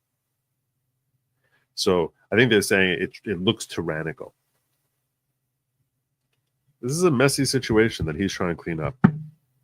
And he has the cojones, the will and the cojones to see it through and try and find some way to have it done in ways that are compliant with American law. So, but I think they're saying, that's what I would think is going through their minds, that they're basically saying, it looks like you're trying to ignore their constitutional rights. So, I want to see the GOP codify some of these EOs. Love your show, Joe. Thank you. And I agree with you. It would be great if they can. That would be phenomenal if they can. Good luck with it. Good luck with that. I do think they're going to have to change the Senate rules because I don't think that this Senate's going to do anything for them, which basically means ending the filibuster.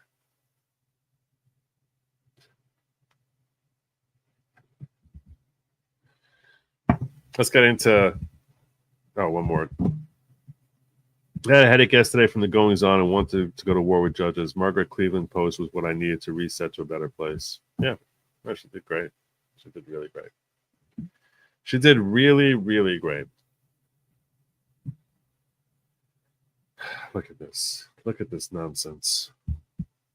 These idiots. Several vehicles set on fire at Tesla in Las Vegas. There's no audio here.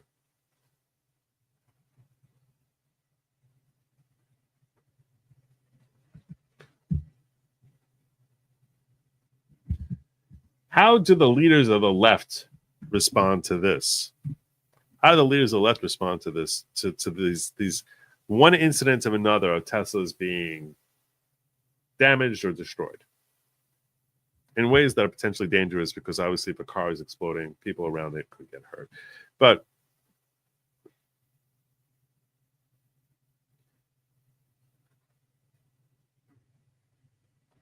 how the leaders of the left, this is how they're responding to it. Saying on my phone, I don't know, some of you know this on the iPhone, they've got that little stock app. I added Tesla to it to give me a little boost during the day. 225 and dropping. So you're an embarrassment. You're a walking embarrassment. And if you own one, we're not blaming you. You can take dental floss and pull the Tesla thing off, and take out, just telling you. The sick F this dude is. A sick man. You're a sick man. Thank God that guy has no power outside of the state of Minnesota.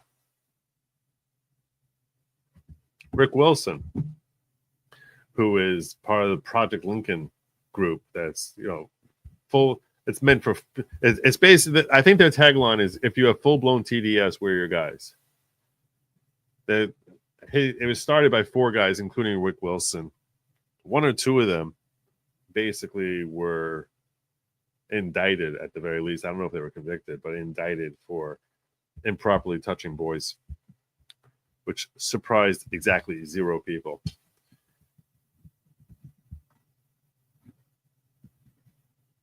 So Rick Wilson was locked out of his X account for 30 days for this post. He says, Elon Musk, Froze my Twitter account for 30 days. That's why he's whining to his blue sky for this post, which says, kill Tesla, save the country. Well, you're encouraging people to engage in illegal activity. So yeah, you're an agitator there. That's what I would call you. You're an agitator. So it's not illegal speech. It's not illegal speech because it's not inciting people to do something. Incitement has to be proximal, meaning very close by in both time and location. As far as he knows, no one's who's reading his post is near any Teslas. But so I don't think that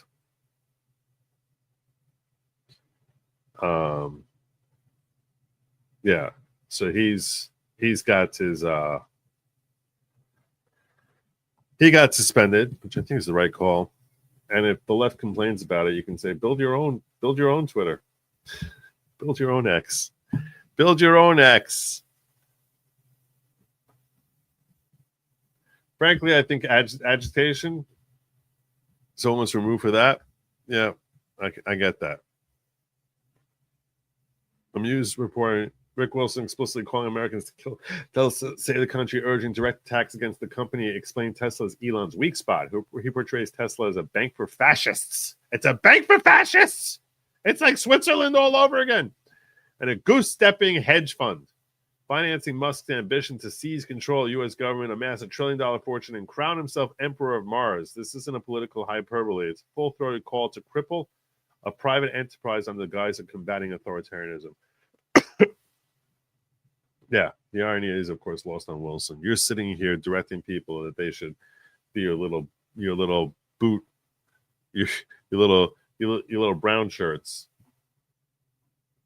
Before targeting Tesla, Rick Wilson said someone needed to put a bullet in Donald Trump to stop him. Now calling Trump and Elon Musk authoritarian dictators, his extreme rhetoric and call for an attack on Tesla are unhinged and dangerous. They're still going to have to go out and put a bullet in Donald Trump. Can't just sit back on the sidelines and say, oh, well, don't worry, this will all work itself out. They're still going to have to go out and... I can't put the rest of that up there because I do think I am worried that I'm going to get like an R rating from YouTube for playing that lunatic's screed. So I'll tell you right now, Libs of TikTok posted out there that the Libs have become, that the Democrats have become violent. I'll tell you now, it's not they have become. They always were. It's not that they always were. It's we need to get our way no matter what. We need to get our way no matter what. That's why they're all for authoritarianism when their guy is in charge. We need our way no matter what. That's why they're all for judicial activism. Oh, we can't get a statute passed in our favor? Let's get a judge to try and change the law. Let's burn something down. We're not happy about, we're angry at Black Lives Matter. Let's burn something down. Let's take over a police station. It's built into the very nature of everything that the left is about, is to be violent. Just a matter of whether or not they're sufficiently heated about it. And the people who heat them up are the likes of a Rick Wilson or a Chuck Schumer. Those are the people who do it. But that's the nature of this beast. Is we're going to have our way, even if and scream about democracy, even if we lose a vote. But scream about democracy. It's like, what the hell's wrong with you? You don't give a damn about democracy. You just want to get your way. When they scream democracy, they don't actually want democracy unless they win an election. So even when they're screaming for democracy, they do not like democracy because invariably they become the minority and they're like, well, let's find another way to get what we want. Because we lost an election. We don't know how the hell that happened. Too many people stayed home. Too many people got lied to and suckered by the right. So we don't like that. So let's ignore what the vote said, and find some way to circumvent around it. Because they don't give it the slightest damn about democracy. These are just they're children who need to have their way, and they're going to kick and scream about it. That's all it is. So now it's like, oh, we view Elon as the enemy, where Elon is a force acting under the direction of the duly elected president of the United States. and volunteering his time and effort to try and actually trim waste out of government. And this is what you're burning down. How stupid! It's like the irony of like, we don't like you fighting against waste, so we're going to waste some Teslas. It's like they're so insane. It doesn't make everything about them has always been violence.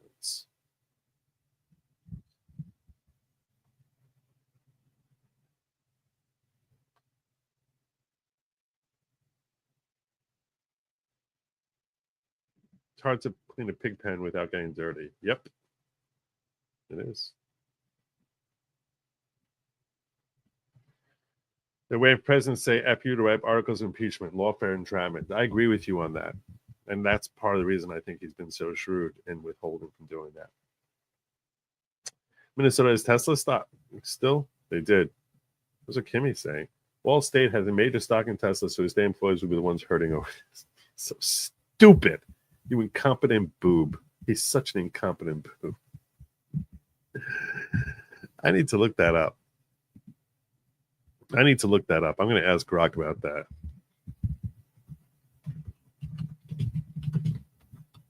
That's hilarious.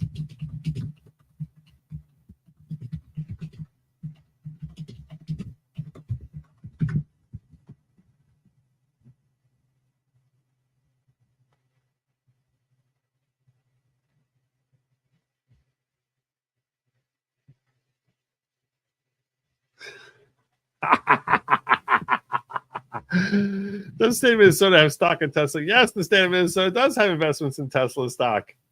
The Minnesota State Board of Investment, which manages the state's pension funds and other public instruments, has included Tesla stock in its portfolio. As of June 30th, 2024, the SBI held 211,000 shares of Tesla stock valued at approximately $41.8 million in its non-retirement funds. Additionally, posts on X suggested that the state's retirement funds also hold Tesla stock, with estimates around 1.6 million shares.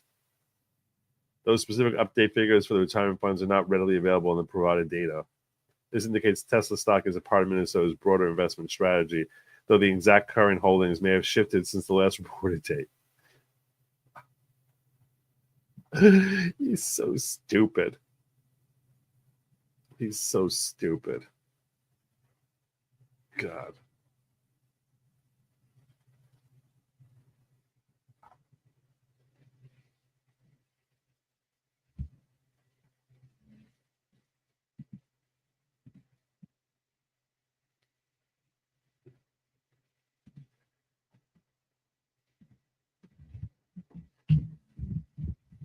Thanks.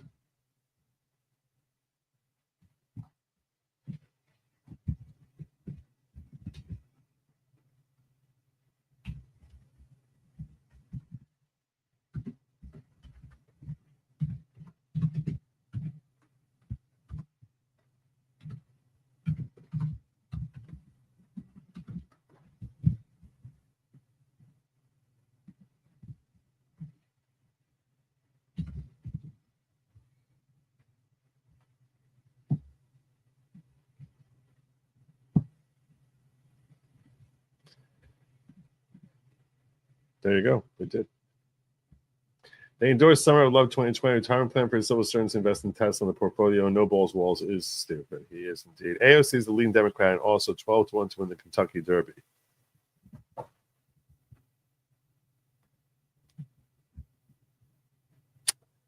Not nice. Not nice. If I had a racehorse, I would name him My Face. That was all the women at the racetrack would be yelling, "Come on, my face."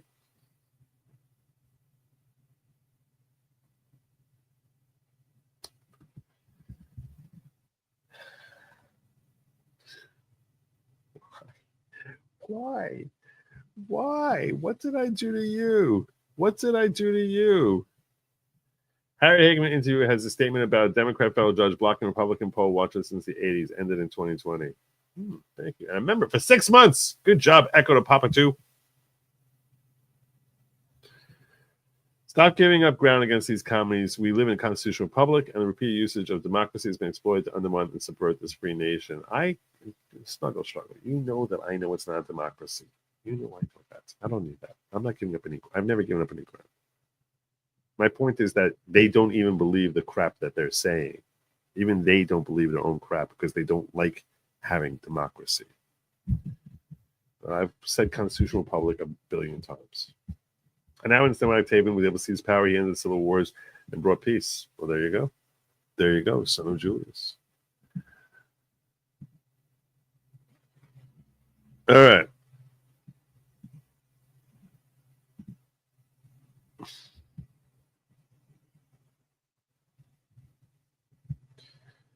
I think we crossed our threshold. I'm looking. I think we made it. I think we made it.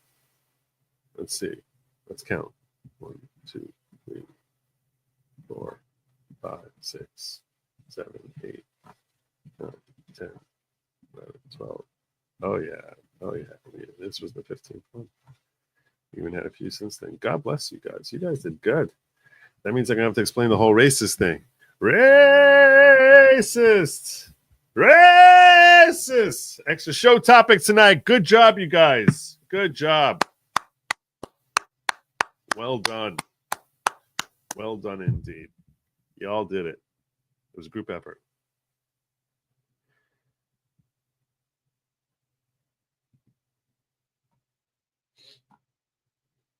All right.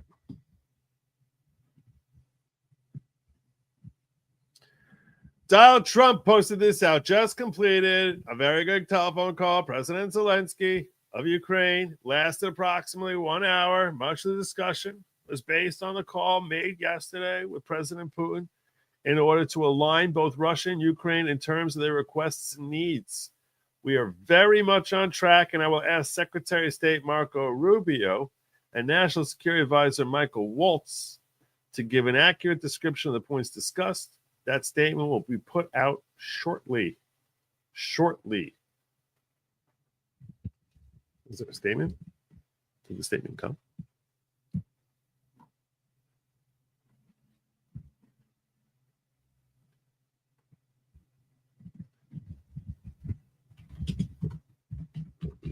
Issue a statement. I don't know how to follow Rubio.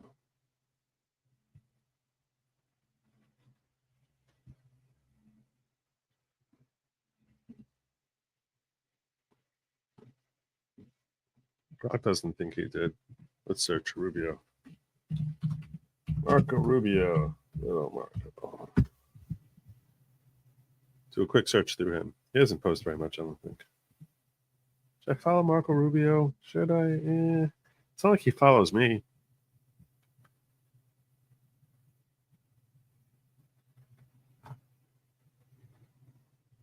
Oh, here we go. President and Zelensky had a great and productive call. We're one step closer to ending this bloody war. Press Secretary reads a statement from National Security Advisor Mike Waltz and Secretary Rubio call this morning. Let's hear it. Let's hear his statement. There you go. So there's a statement. See, Brock is not very reliable all the time. When it comes to Ukraine, I do have a statement for you from the National Security Advisor and also the Secretary of State. First, I'd like to reiterate what the president said earlier following his call with President Zelensky this morning. He said he just completed a very good telephone call with President Zelensky. It lasted approximately 1 hour. Much of the discussion was based on the call made yesterday with President Putin in order to align both Russia and Ukraine in terms of their requests and needs. We are very much on track. And I will ask Secretary of State Marco Rubio and Mike Waltz to give an accurate description of the points discussed. That statement will be put out shortly. Well, I have that statement for you right here. Bear with me as I read it. Today, President Trump and Ukraine's President Vladimir Zelensky had a fantastic phone conversation. President Zelensky thanked President Trump for a productive start for the work of the Ukrainian and American teams in Jeddah on March 11th. You know the Ukrainians are going nuts. They're going nuts. They are so outraged at the prospect of there being peace in Ukraine that's brokered by Trump. They are going nuts. Bananas. The meeting of the senior officials from both nations significantly helped in moving toward ending the war. President Zelensky thanked President Trump for the support of the United States, especially the Javelin missiles that President Trump was first to provide and his efforts towards peace. The leaders agreed Ukraine and America will continue working together to bring about a real end to the war and that lasting peace under President Trump's leadership can be achieved. President Trump fully briefed President Zelensky on his conversation with Putin and the key issues discussed. They reviewed the situation in Kursk and agreed to share information closely between their defense staffs as the battlefield situation evolved. President Zelensky asked for additional air defense systems to protect his civilians, particularly Patriot missile systems. So he's looking for Patriot missile systems similar, I guess, to what Israel is using to protect themselves. That I can understand. Patriot missile system, in case you didn't hear me explain it anytime in the past, is designed to basically shoot down incoming rockets. So that I think is a fair ask. That I think is a fair ask because it's not aggressive and it's meant to be defensive. Where it's basically, if it's amazing technology that if I think they're talking about like an Iron Dome, like what Israel has, that if a missile is incoming, that it will identify whether it's going to hit a populated area, and if it is, and it shoots out its own missile to intercept and blow it up in the air. It's a brilliant technology and life-saving. So that I can understand. And President Trump agreed to work with him to find what was available, particularly in Europe. The two leaders also agreed on a partial ceasefire against energy. Technical teams will meet in Saudi Arabia in the coming days to discuss broadening the ceasefire to the Black Sea on the way to a full ceasefire. They agreed this could be the first step toward the full end of the war and ensuring security. President Zelensky was grateful for the president's leadership in this effort and reiterated his willingness to adopt a full ceasefire. That's a nice change for the little Napoleon. President Trump also discussed Ukraine's electrical supply and nuclear power plants. He said that the United States could be very helpful in running those plants with its electricity and utility expertise. American ownership of those plants would be the best protection for that infrastructure and support for Ukrainian energy infrastructure. President Zelensky also thanked President Trump for continuing to push humanitarian concerns, including the exchange of prisoners of war. He noted they had just had a successful exchange and thanked the president for his leadership on that. President Trump also asked President Zelensky about the children who had gone missing from Ukraine during the war, including the ones that had been abducted. And President Trump promised to work closely with both parties to help make sure those children were returned home. They agreed all parties must continue the effort to make a ceasefire work. The presidents noted the positive work of their advisors and representatives, especially Secretary Rubio, National Security Advisor Mike Waltz, Special Envoy Kellogg, and others. The presidents instructed their teams to move ahead with the technical issues related to implementing and broadening the partial ceasefire. The presidents instructed their advisors and representatives to carry out this work as quickly as possible. The presidents emphasized that in further meetings, the teams can agree on all necessary aspects of advancing toward lasting peace and security. That is a lengthy statement that was just given to me, so thanks for bearing with me. Our office will, of course, provide this after. Well, there you go. There you go. And her comments and the Rubio's statement there is confirmed by none other than Little Napoleon himself, who said, I had a very positive, very substantive and frank conversation with President of the United States, Donald Trump. I thanked him for a good and productive start to the work of the Ukrainian American teams in Jeddah on March 11th. This meeting of the teams has significantly helped in moving toward ending the war. We agreed that Ukraine and the United States should continue working together to achieve a real end to the war and lasting peace. We believe that together with America, with President Trump and under American leadership, lasting peace can be achieved this year. See, all of a sudden now, it's less about the EU. Less about the EU. He's starting to recognize, maybe I should be buttering up America a little bit more. President Trump shared details of his conversation with Putin and the key issues discussed. One of the first steps towards fully ending the war could be ending strikes on energy and other civilian infrastructure. That makes sense. And stop targeting our electrical plants and depriving electricity from our citizens. I support this step, and Ukraine confirmed that we are ready to implement it, which basically means we're ready to implement it. I don't think they're doing much on Russian plants. In other words, he's like, all right, at least they won't be hitting this. But okay. Our teams discussed this step in Jeddah. The American side also proposed an unconditional ceasefire on the front line, and Ukraine accepted this proposal as well. That's good. There you go. We will continue working to make this happen. We believe that such steps are necessary to create the possibility for a comprehensive peace agreement to be prepared during the ceasefire. I also provide an update on the battlefield situation, the consequences of the Russian strikes. We spoke about the situation in the Kursk region, touched on the issue of the release of POWs and the return of Ukrainian children who were taken by Russian forces. We also discussed the state of Ukraine's air defense and the possibility of strengthening it to protect lives. We instructed our teams to resolve technical issues related to implementing and expanding the partial ceasefire. Ukrainian and American teams are ready to meet in Saudi Arabia in the coming days to continue coordinating steps toward peace. We instructed our advisors and representatives to carry out this work as quickly as possible. We noted the positive work of our advisors and representatives, Rubio, Waltz, Kellogg, Yermak, Sibia, Umerov, and Polisa. In further meetings, teams can agree on all necessary aspects of advancing toward lasting peace and security guarantees. I thank President Trump and the American people for their support. I stress that Ukrainians want peace, which is why Ukraine accepted the proposal for an unconditional ceasefire.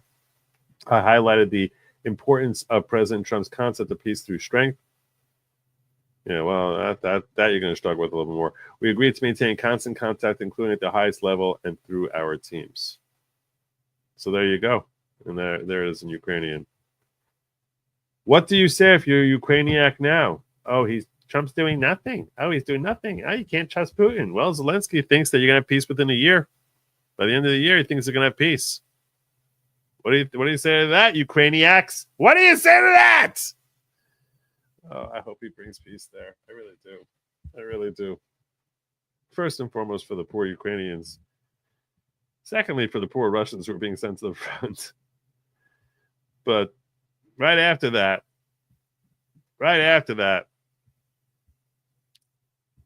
just for like, it's another feather in President Trump's cap. Yet another feather. Yet another feather. It's awesome. It's so awesome. Donald Trump saving the world yet again.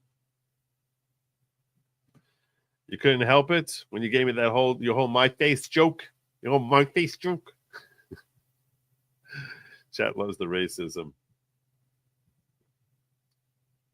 I know nothing. I know nothing. Getting to Joe bad jokes appropriate comments is worth the money spent. As long as it's working for you. All right. Sometimes the missile and rocket debris falls on people, cars, and houses. Oh, you're talking about when they're blowing up Teslas? Yeah, probably. Oh, no, you're talking about in Ukraine. This is Ukraine. Missiles and rocket debris fall on people, cars, and houses. Oh, you're saying with the Patriot, the Iron Dome thing. It's possible. It's still a million times better than actually striking its target. Jimmy Dore had Cower Ruth on. She raised red flag about investment firms buying into companies to get more loans with unfixed interest rates to create new packages, selling to pension funds. 2008 stock market crash 2.0. Investment firms buying into companies to get more loans with unfixed interest rates to create new packages. It's about mortgage packages? Selling to pension funds. 2008 stock market crash 2.0. I don't know. I'm unfamiliar with that potential threat. I have my own fears about the economy. It wasn't particularly that one, but I don't know who Carol Ruth is. Carol Roth. I don't know who she is, but perhaps if she went on the Jimmy Dore show to talk about finances, she likely knows more about the topic than I do. Patriot is good, but not as smart as Iron Dome. It's solely defensive. Hubby worked with Patriot missiles 14 years during active duty in the Army. Oh, okay. Thank you for clarifying that. I was a little confused between Patriot air defense and Iron Dome. So I appreciate you clarifying that for me, Ann. Thank you, Ann Bell Feinstein. You're awesome. Take a quick look over here. And now we're getting into our bonus story. Our bonus story. Because it was encouraged by the active participation in chat tonight. Great job, you all. So our bonus story. I gotta pull this up.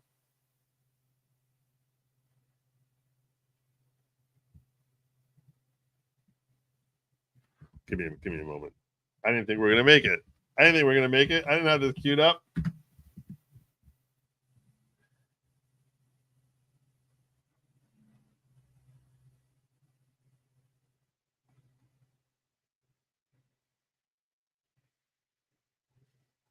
All right. Yesterday, someone made reference I'm going to give you two stories just because you guys were so nice to me tonight. Two stories. Yesterday, someone made reference to Harry Sisson. Harry Sisson. Poor Harry Sisson. Harry Sisson, in case you're unaware, if you're not on X, you may be unfamiliar with a couple of young,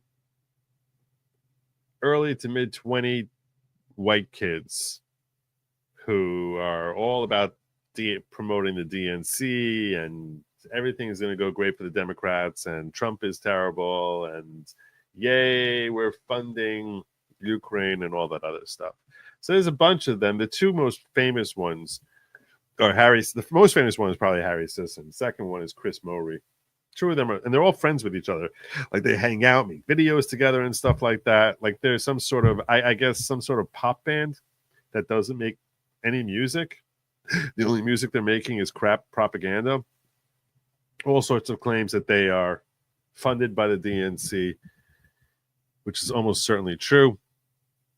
Well, yesterday, Harry Sisson had leaked all over one woman after another, one young woman after another, saying how basically Harry Sisson strung her along for months, hooking up with her and telling and implying, if not saying, that she's his one and only, while having literally 11 girls like that.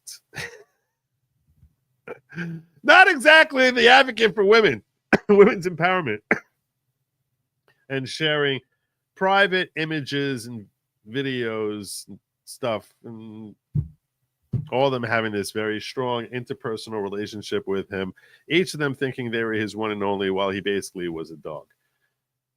This has caused a black stain for them, and apparently one of the I don't know, One Direction crew or whatever you want, the No Direction crew of Harry Sisson and Chris Mowry and Dean Withers is another one. Apparently the band is breaking up. They're breaking up. White dudes for Harris are breaking up. Dean Withers claims he's defeated, mentally stressed, tired, not friends with Chris Mowry and Harry Sisson after leaked messages show them manipulating women online. Anyways, for the first 866 of you guys, make sure to double tap on that phone screen and share that live and spam that comment section. Listen, I don't even know where to start. Before coming on live, kind of like all day, I've kind of been like sitting back thinking about what I want to say in response to Harry and Chris, because I'm sure that you guys have all heard about that. I mean, it's been like the #1 story. I didn't hear about Chris. What, Chris Mowry also was doing it?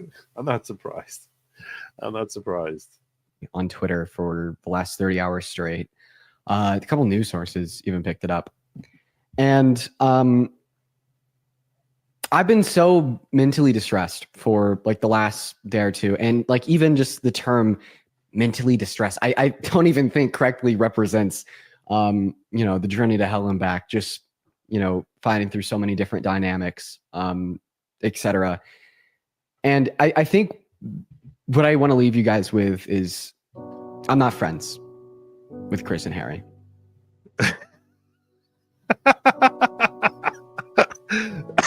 This is Harry over here. This is Chris. This is Dean. I don't know who the fourth member of No Direction band is.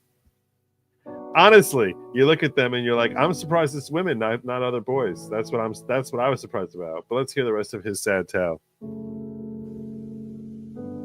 And that's it. There's so many thoughts that I have in my head.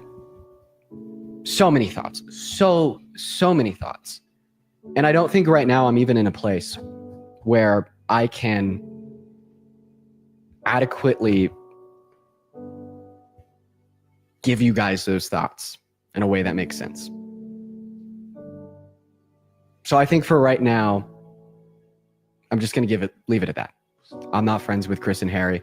And I think as time goes on and I'm able to gather my thoughts and present them to you guys in a way in which makes sense, we could do that. Poor Dean. But honestly, right now, I'm tired. I'm defeated. And say it's not so. I've gone through so many emotions in the last 2 days. But for the 2,200 people in here, I appreciate you guys for being in here. make sure that you are double tapping away on that phone screen for me, sharing out that live. We are going to hop into the debates, but before we do, there's actually one other thing that I did want to say here. So before coming on here, I did talk to the women, and I basically asked them if there's anything that they wanted me to kind of reiterate to you guys, because I'm sure that this message won't just reach the 2.5 thousand people that have just tuned into the live. I'm sure that it will be screen recorded. It'll be on Twitter. It'll be in a lot of different places. Please don't harass these women at all. I'm just that part I agree with. That certainly they should not be harassed. They've been sent their own address. They've already had to date Chris Modi and Harry Sisson. They've been it is absolutely disgusting. It is absolutely just gross in so many ways.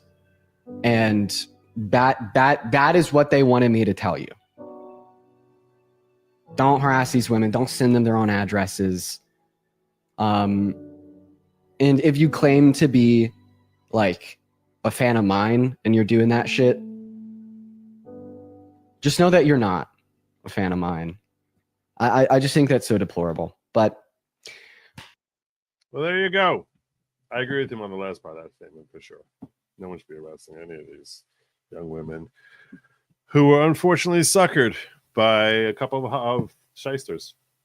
So should have known. They were selling crap to the whole world. They're selling crap to you. I feel bad for you, but you shouldn't be surprised.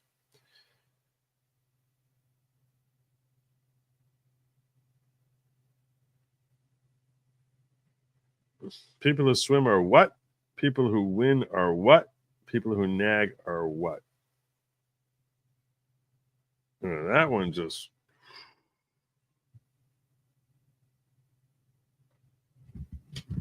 I'm like looking for it. And I missed that one. Made Sisson's boyfriend Graham jealous. It's a sigh to deflect and make Harry seem straight to as a ladies' man since Trump won with young straight males. Oh, that's what you're saying. That's what you're saying. Sisson and Lindsey Graham both gay? Lindsey certainly is. All right, his thoughts about Harry. No. You can't make me read that out loud. You cannot make me read that out loud. Try as you may. All right, let's get to the whole segregation racism thing. That's what I want to get into.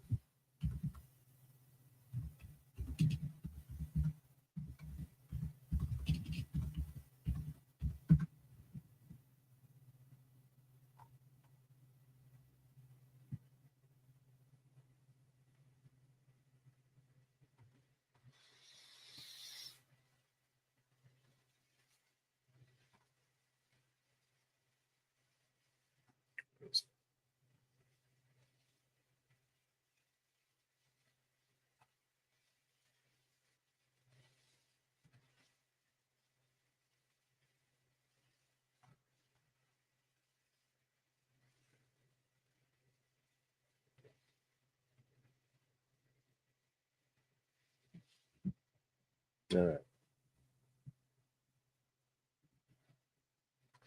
Dear POC who voted for Trump, you say he's not racist. You are wrong! Segregation is rooted in racism, perpetuates division and inequality, and dehumanizes and oppresses POC. Stand united. We all deserve to be treated with dignity and respect. What? The Trump administration has announced the federal government will no longer unequivocally prohibit contractors from having segregated restaurants, waiting rooms, and drinking fountains. I saw this. I was like, what? What's happening here? What is with... That's what the Trump administration said, that we're okay with segregation? Why would they be doing that? That doesn't make sense. That's not the Trump I know. Trump recently disposed segregation law papers that banned it, deeming it no longer banned in the country, allowing racism to seep through companies and restaurants all over again. 60 years of progression gone in an instant, and we have him to thank for it. Just great. No.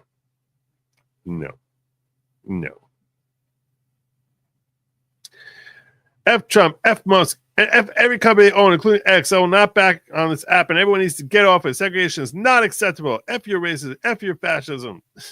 Segregation has begun again. Why? Trump. That's why. People of any color who thought they were not talking about you, look at this. Then ask yourself, Who is he talking about? Actions speak louder than words. His actions scream racism and segregation.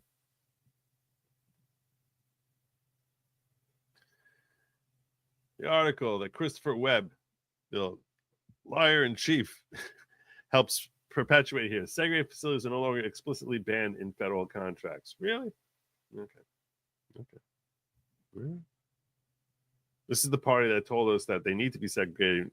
That's what they were self-segregating a year ago. Okay. Segregation is no longer banned government contracts. Trump rips up old order. Racism, plain and simple, just say it. How stupid can you be? That's what I'll say.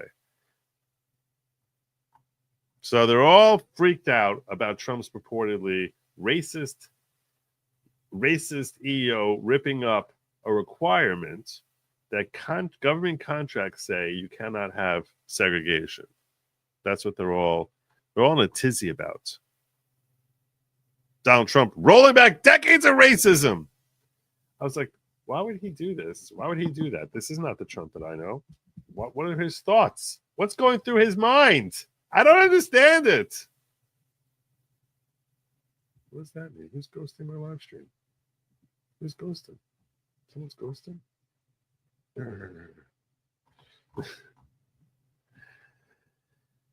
I had learned about this earlier today, but I had to compose myself before posting because this breaks a part of my soul. Breaks apart. But I guess like Voldemort, maybe he's going to make a Horcrux or something. If you're contracted with segregation policies, say it loud so non-white dollars don't fund your business. It won't go how you think. And if anyone uncovers businesses doing this, put them on blast. So stupid. So stupid. The Trump administration cut a clause from federal contracting rules that had been one of books since the 1960s. In the 1960s. So I asked Grok about this. What's the deal here? Why did Trump do this? What's happening?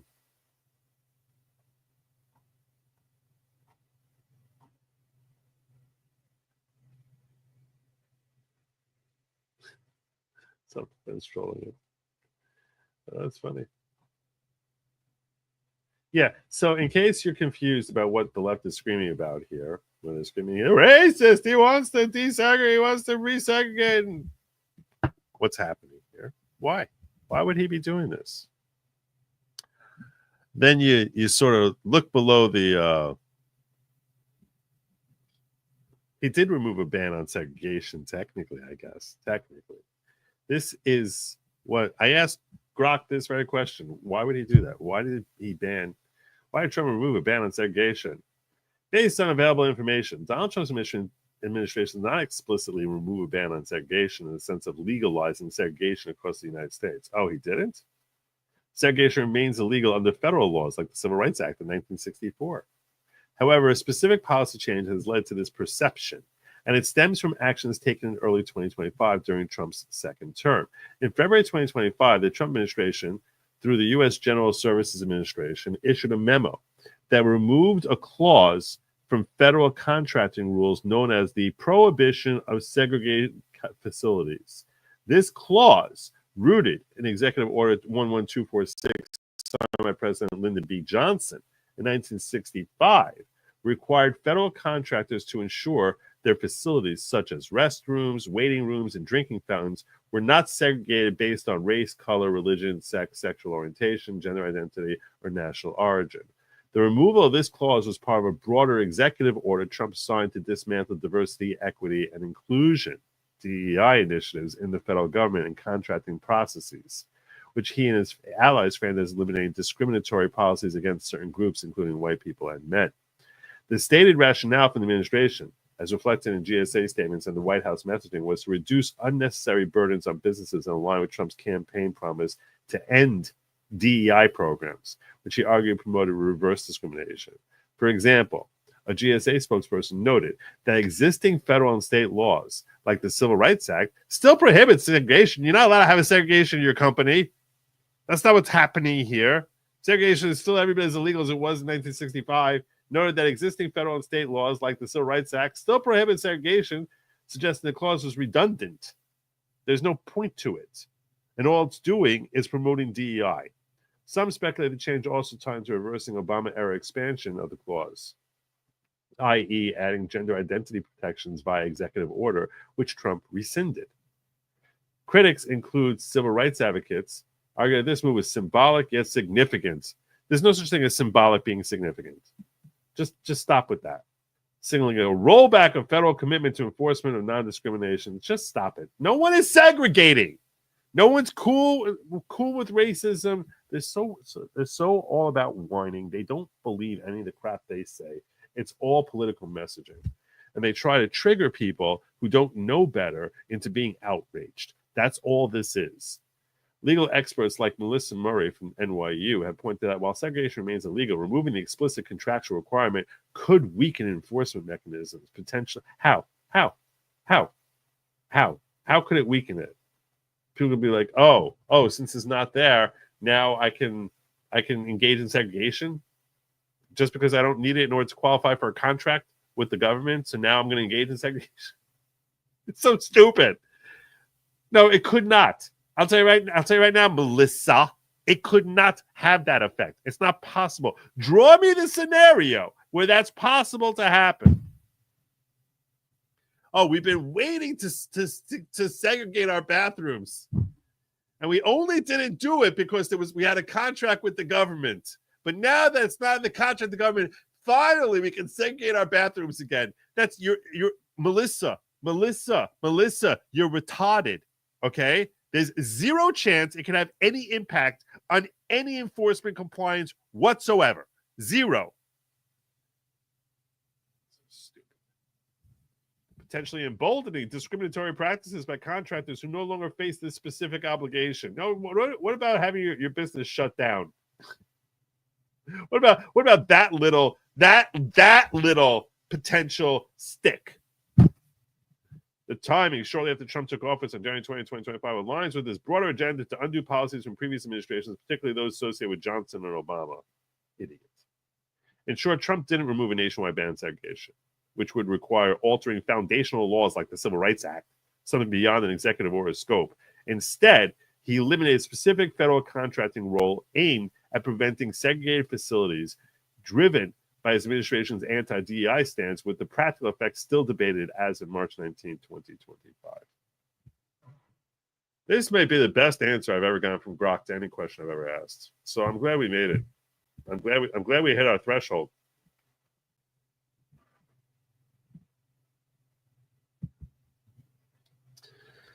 Glad we got there. All those nagging people get on my nerves. Put a jur at the end and you get a nagging person. Okay, that was what they all had in common. The winner. Got it. I thought you were trying to get me walk. I had visions of that famous clip from South Park where it's like, these are people who annoy us. And he has like N space GGERS. That's where I thought you were trying to walk me down. I was like, I don't even know. I know you wrote the word nag. I know. I was just like, I was like, I don't even know where we're going here. I don't know where we're going. There's nowhere good it could be going. These nagging people apply for TRO again over this one, Joe. Nagging people are just stop it. See, I was right. I was totally right. To my kids, the new Paddington intro commercials, there were 0 white people in them. Well, yeah, that's just welcome to America. But I'll start changing again. You'll have a white woman married to some Asian dude. You'll see it. It'll happen. It'll happen. Paddington will wake up. Although Paddington, in Vermont, they're crazy woke. Paddington's in Vermont, I believe. And they're crazy. And it's funny. It's all white people, but they're crazy woke. All white people with 0 white people in the commercial. That's where you have your Ben and Jerry's. All right. I think that's my show. I'm at 2.25 hours. It's time for me to start landing my plane here. You know what that means. Fasten your seatbelts. Fasten your seatbelts. Put your tray in the upright lock position. Plane's coming down, coming down, coming down, God willing. Please, while you're here, like, share, subscribe, do all that other good stuff. Really, really, like, share, subscribe. Drop a comment afterwards. It really, really helps the algorithm. You can just hit that like button.